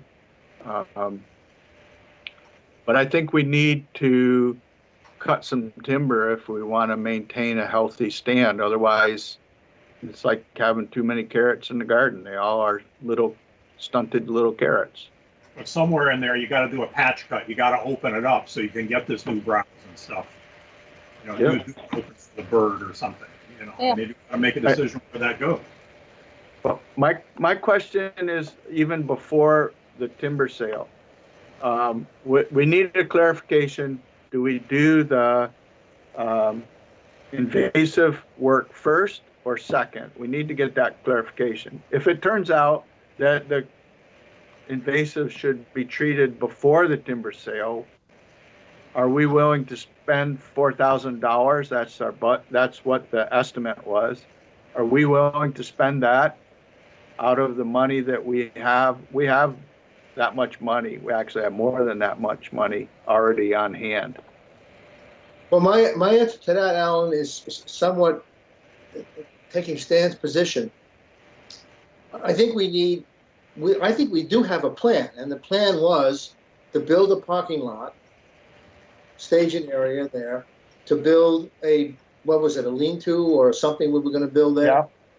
Yeah. We were going to restore or replace the gazebo and put maybe possibly some barbecues or whatever if the time permitted, and to restore the trails.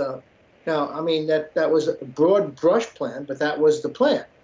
And so if we want to enlighten that plan and make it more more substantial, that's fine. But I think we do have the basic of a plan to go forward. And I don't think anybody, environmentalist or no environmentalist, nature museum or any, wants to see evasives take over anything. And I have to tell you, on my own property, I had no idea what some of these evasives were. And now that I know what they are, I've got evasives so many all over my place. And I'm trying to eradicate them before what's the one with the little berries? That's it could be buckthorn, or it could be. I've got buckthorn everywhere, particularly on my rock walls and whatever. And I'm through weed whacking and through herbiciding, I'm trying to evacuate, get rid of it all. And some of the stuff is huge, and it just kind of takes over everything. So you certainly don't want that to happen. And I don't think anybody who, whether you're environmentalist or not, doesn't want to have evasives taking over the real thing. So what we really need to do is decide, maybe we need to come up with a plan in writing and then make a decision on how we go. But I think we need to do something. I mean, I've been on the board since 1990, and I agree with Stan. I mean, everybody's talked about this, and nothing's ever happened with the park. And you go up there; it's a beautiful place, but it's a disgrace. I mean, it's just been neglected.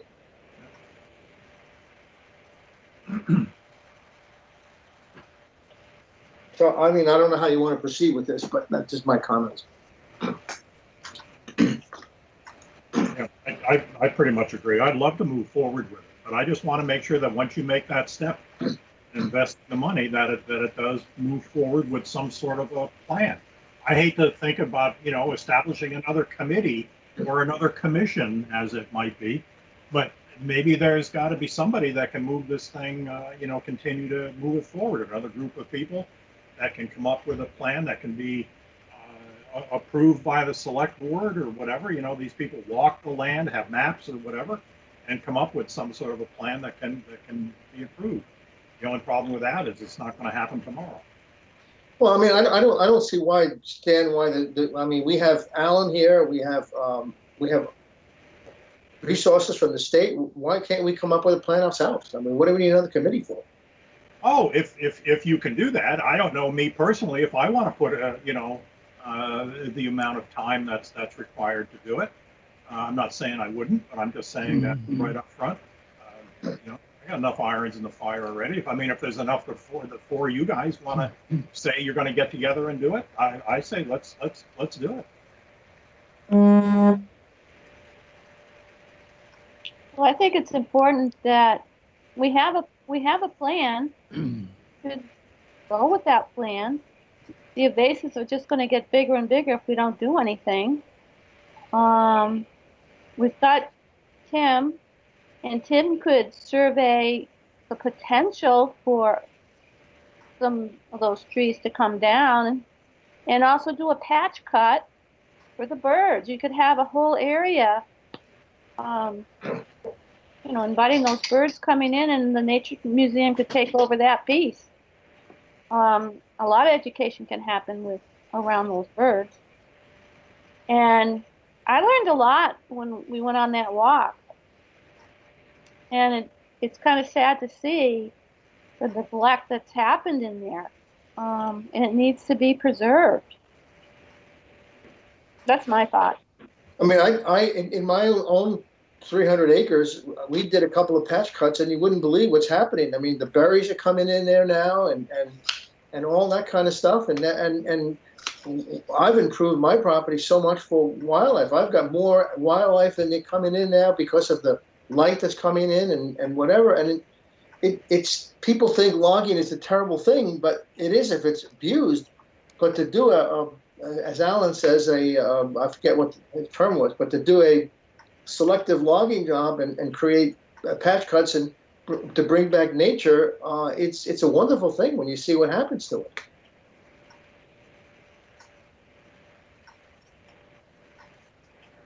I mean, I'm willing to work with Alan and to come up with a plan that we could present at a future meeting. I think we already have the basics of it.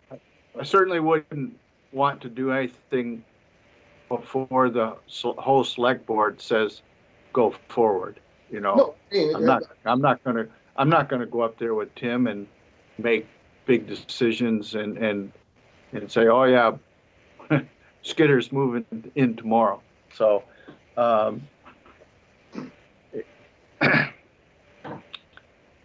I also think there's enough in the plan that it can't all be done at once. And so setting some priorities of this needs to happen first, set the sequence of what needs to happen.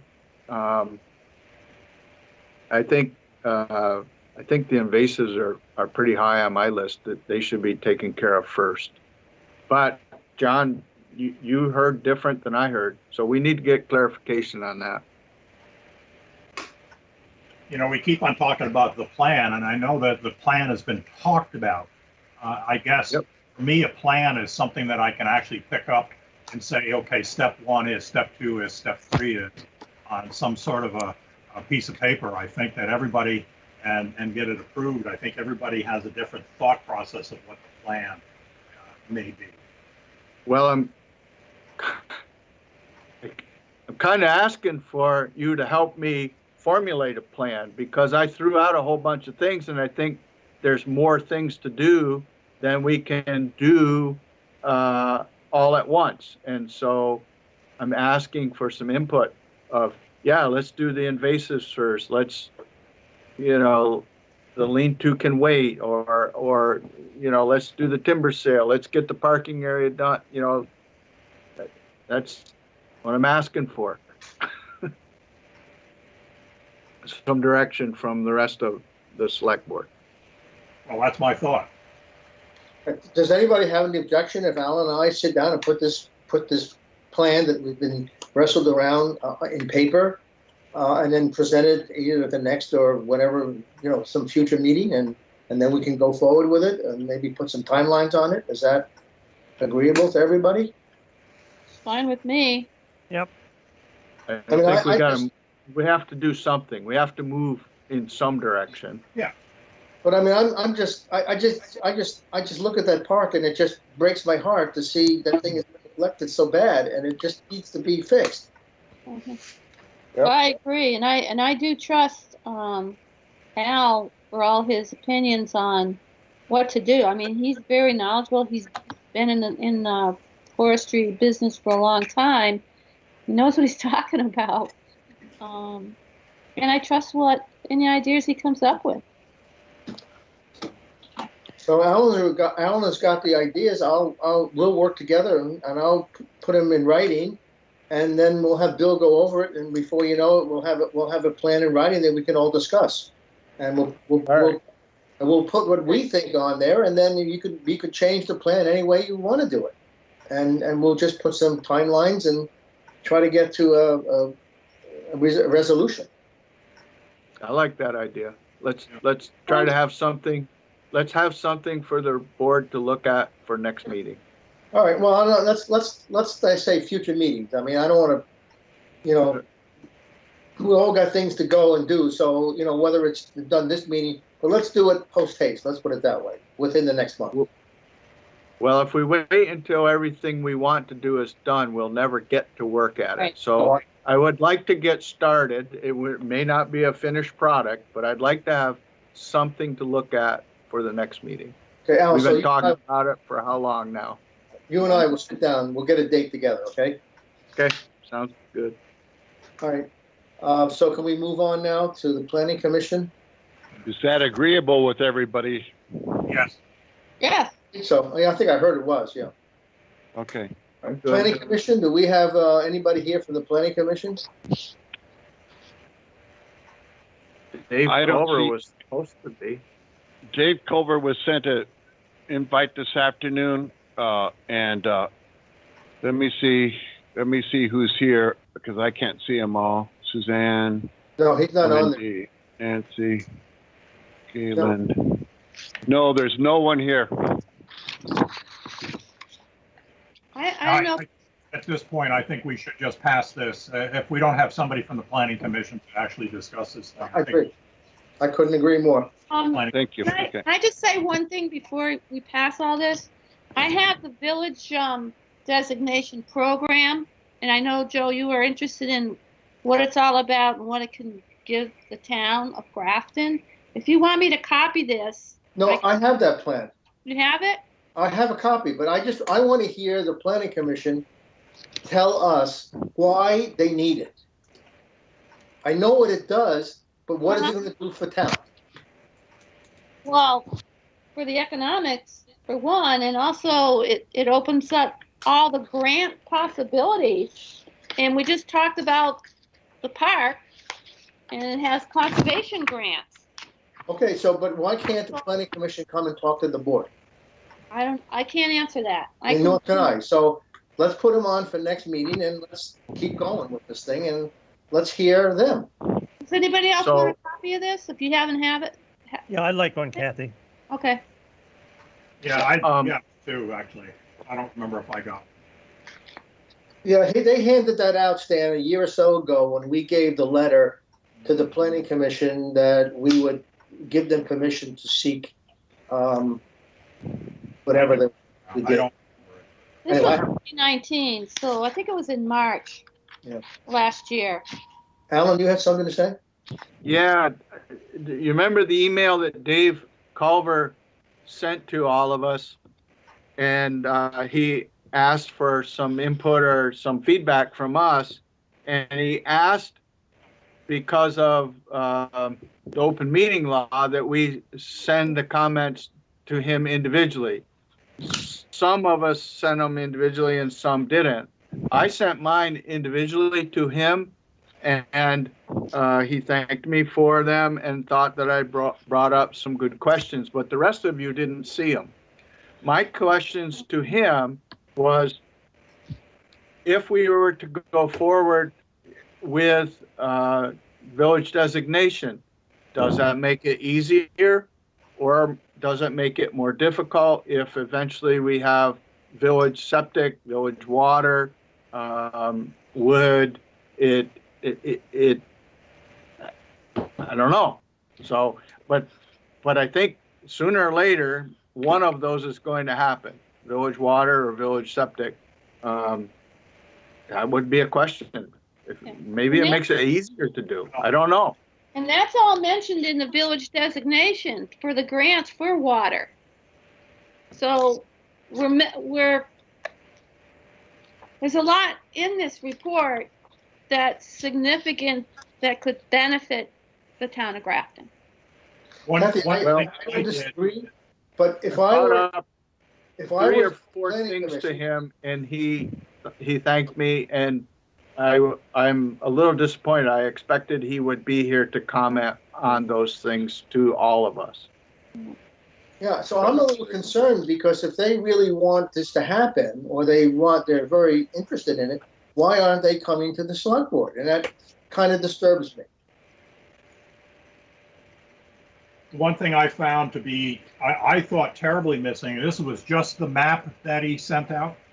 One of our biggest commercial operations, if there's a possibility of getting some sort of a grants or anything through the village designation, I suggested to him that the Grafton Village cheese is totally left off of the village designation. Now that's one of our bigger, or could potentially be the biggest commercial operation that we have in town. And if there's any grants or anything, Grafton Village cheese is not included in that village designation. Particularly in the light of that they're closing the Brattleboro plant and trying to move their problem here. And so that operation could possibly go back to where it was 10, 15 years ago.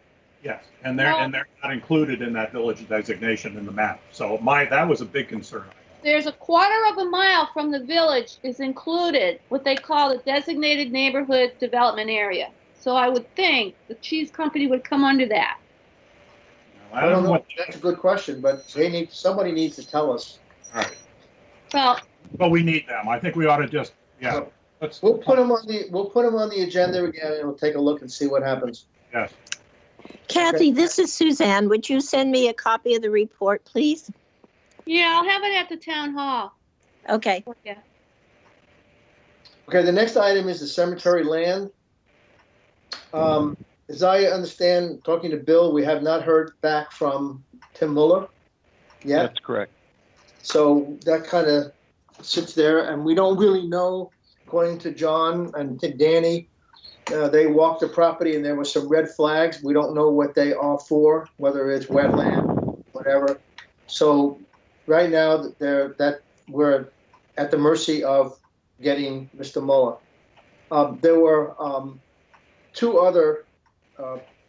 three other possibilities that were suggested. One was the Middletown Cemetery expansion to Streeter's property. I looked at that. That certainly is a possibility, but it creates all kinds of issues. First of all, it's a forested piece, so it has to be cleared. And the road that goes down there, I don't know who owns that. That was thrown up back in 1870 something. And I don't know whether or not Grape owns half and Streeter owns half, or who owns what.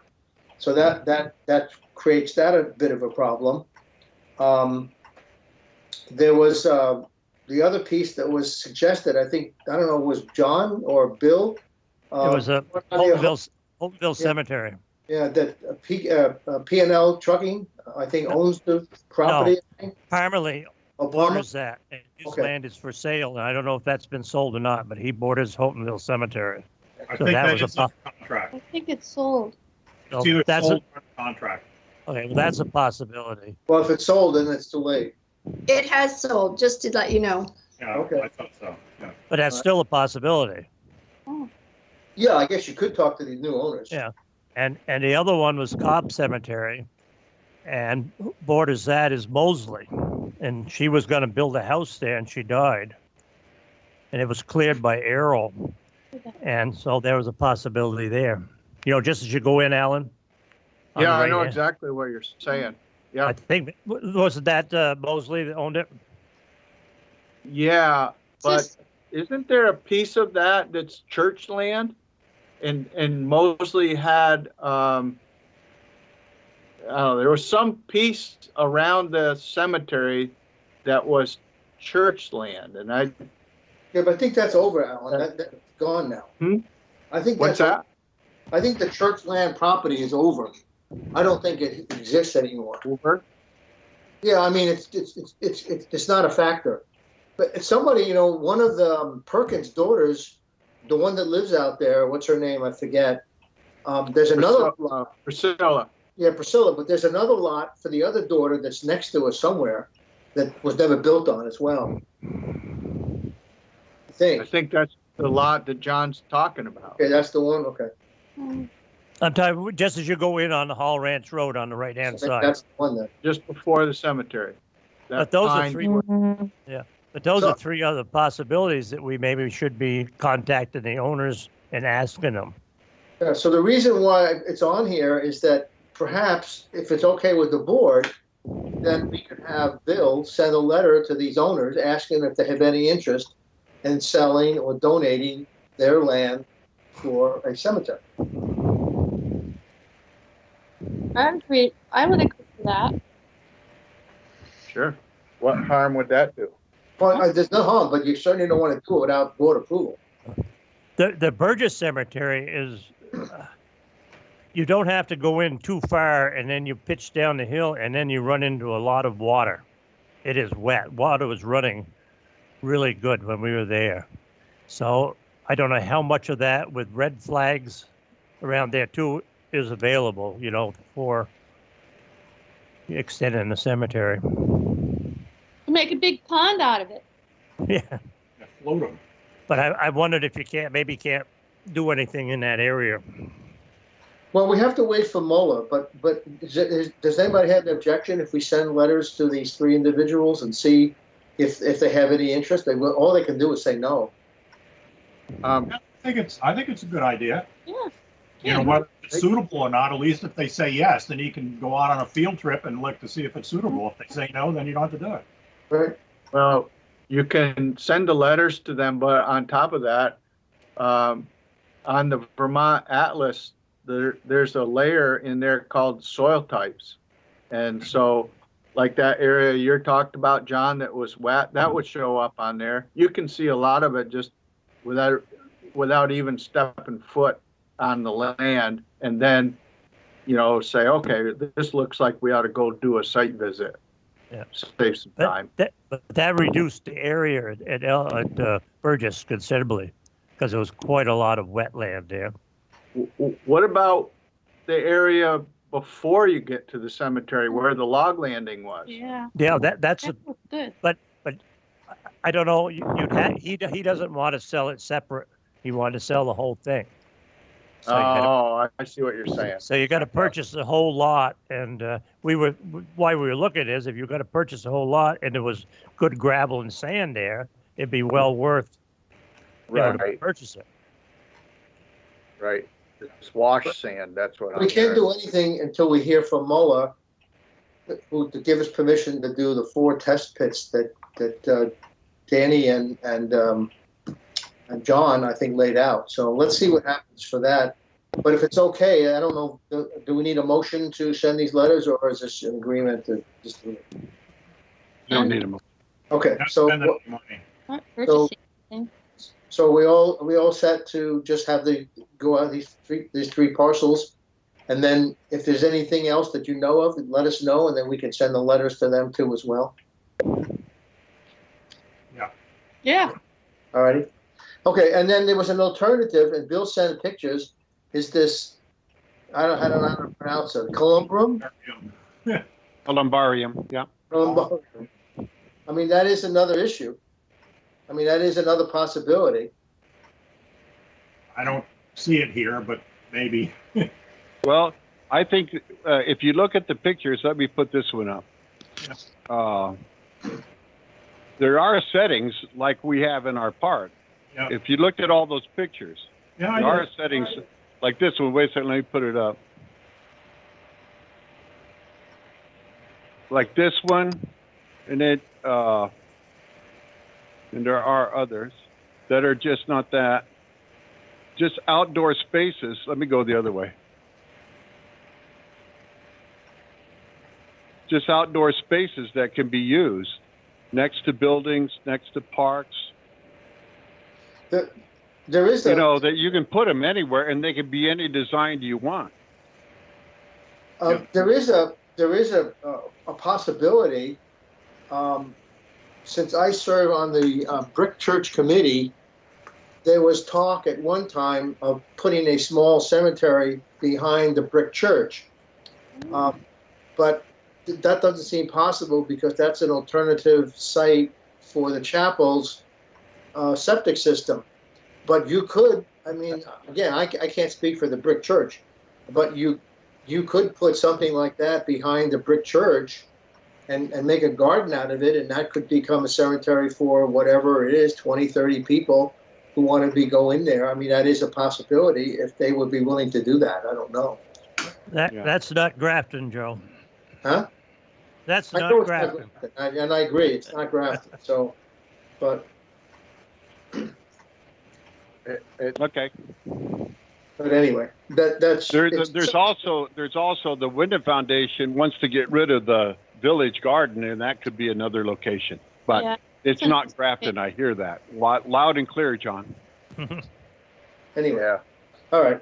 All right, hey, before you leave the cemetery thing, we did get this thing from DiBernardo that I thought was way more expensive than anybody anticipated being to do the surveys. And I just have it here. Should I contact him and say that at this point we're not going to do it? I would.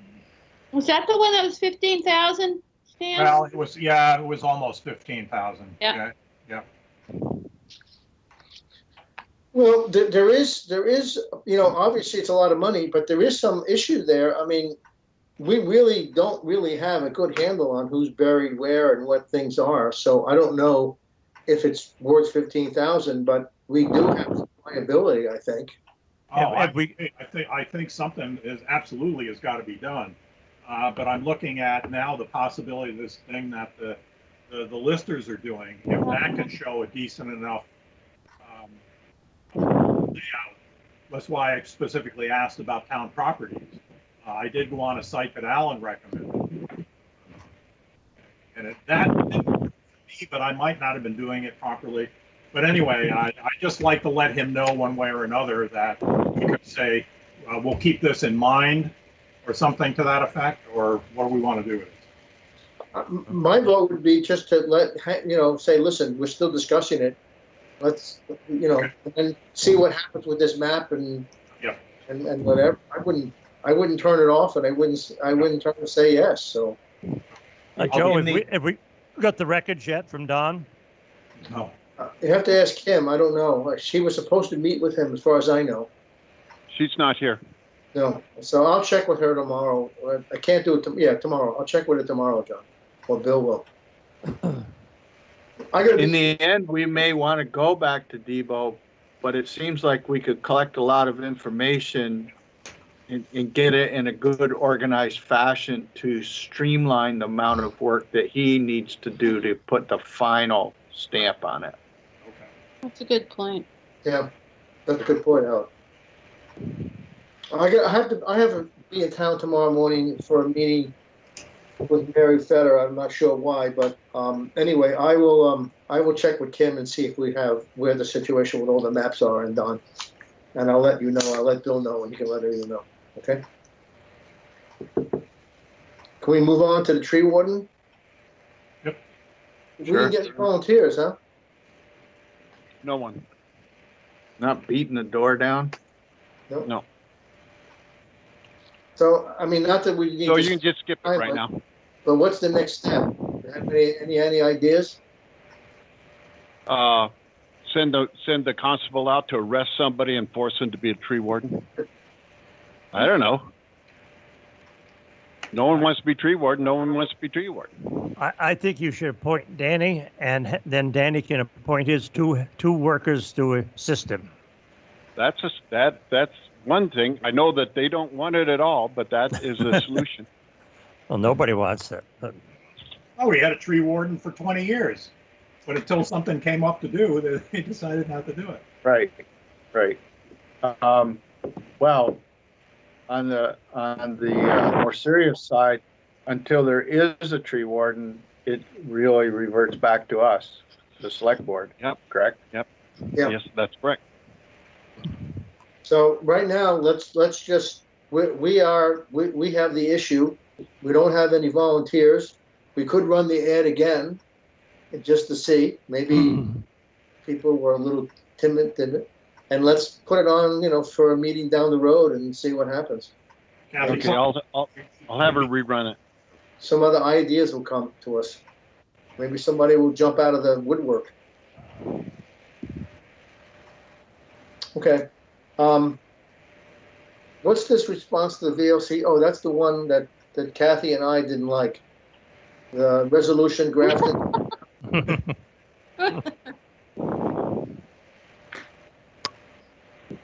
Back on again, guys. So do we need to give VLCT a response? Well, they were. That's the one they were. Just All I can do is I sent. All I can say is I sent all the correspondence to you. You five should have read the correspondence. It's up to you five to decide, do you want to respond to it or not? Me, I agree with Kathy. No, I don't like the idea. I don't like the state has got more things going on and whatever. And to me, it's a no, but that's just me. Well, didn't we have 5 no's? Yeah, we did. Yeah. We had Yeah. 5 no's. You had 5 no's, but after I re-asked, I only have 2 no's. So What was that, by email? yeah, I sent it all to your email. The only people I heard back from was Joe and Kathy. I understand. But I was just asking how you Yeah. did it, and you did it by email. Yeah. Yeah, because I So- sent you her email and said, what do you guys want to do? All right, so the question is, do we want to have a response or not? No. No, No? we No. voted. Okay, you have 5 no's. Okay. Move on. Do we have any other business? Oh, yeah.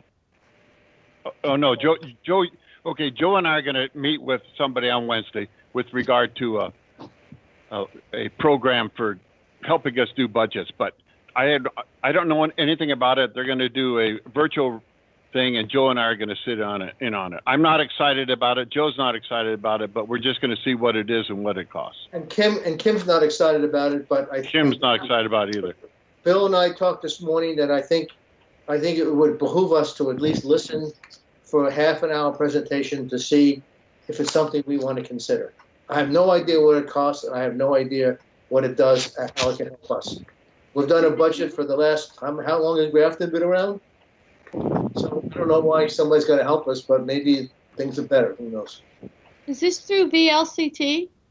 No, it's a private company, and it tells you how to sell your budget. So I don't think we need it, and if you guys say we don't think we need it, then we won't even do it on Wednesday. I'll just call them and say, forget it. No, not if it's a private company. We're going to charge money. It's a private company. Somebody wrote some software. It's going to cost the town money, Right. and they're going to tell you how to do your budget and how to tell the people at town meeting why your budget is going up. I assume this is what it is. Well, if you look at what I sent you, you can see what they will produce. I sent it all to you guys to look at. There's a lot of stuff it can do, but is it really? Does Grafton really need that? I mean, we did pretty good over this. If you look at what I sent you, it shows that Grafton per capita spends a hell of a lot less money than any other town, practically any other town, less than the median town does per capita in the town. We spend less. That's just. But does that do any good? No, because the budget's still too damn high. So that's what I'm saying. I don't want to make a decision that you don't want something without you guys looking at it. That's why I sent it to you to look at. And that's why I figured Bill and I would spend a half an hour. But if you people, if the rest of the board says forget it, then believe me, I have better things I can do. Yeah, I have better things to do. I think, if you don't mind, I'd say look at it. For a half hour, look at it. And you may already know the answer, but maybe you'll be pleasantly surprised that, wow, this is really something we ought to have. Well, that was my point. That's why I'm going to do it with Bill. Yeah, I'd encourage you to look. Okay. Okay. Anybody else? Yeah, I got one thing. Stan. What, John? Yeah, I got a question for Stan. Yeah. I've been waiting for you to get back to me with a date so that we can meet on what's been going on at the town hall.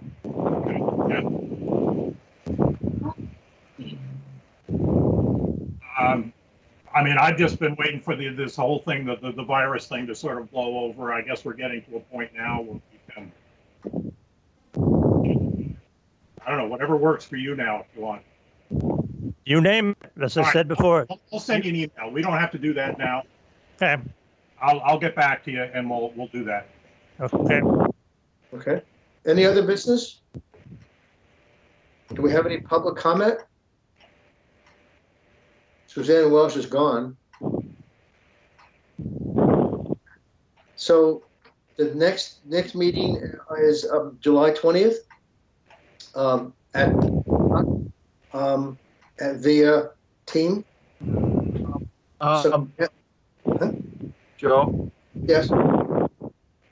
I wonder, even though we can't meet at face to face, I wonder when we can at least go back to our 6 o'clock meeting. If you look at the attendance, I think having it at 3 o'clock curtails some participation. I know you like it at 3, but I think if we want publics to be involved, not all publics in Grafton sit at a computer all day long, and some people actually have to work. And I think if we're having a meeting at 3 o'clock, we're not allowing those people that work to participate.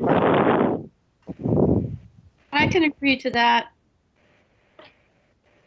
Yeah, and I don't think that's a bad idea. I think we can start phasing, at least start phasing it in back to the original meeting schedules again.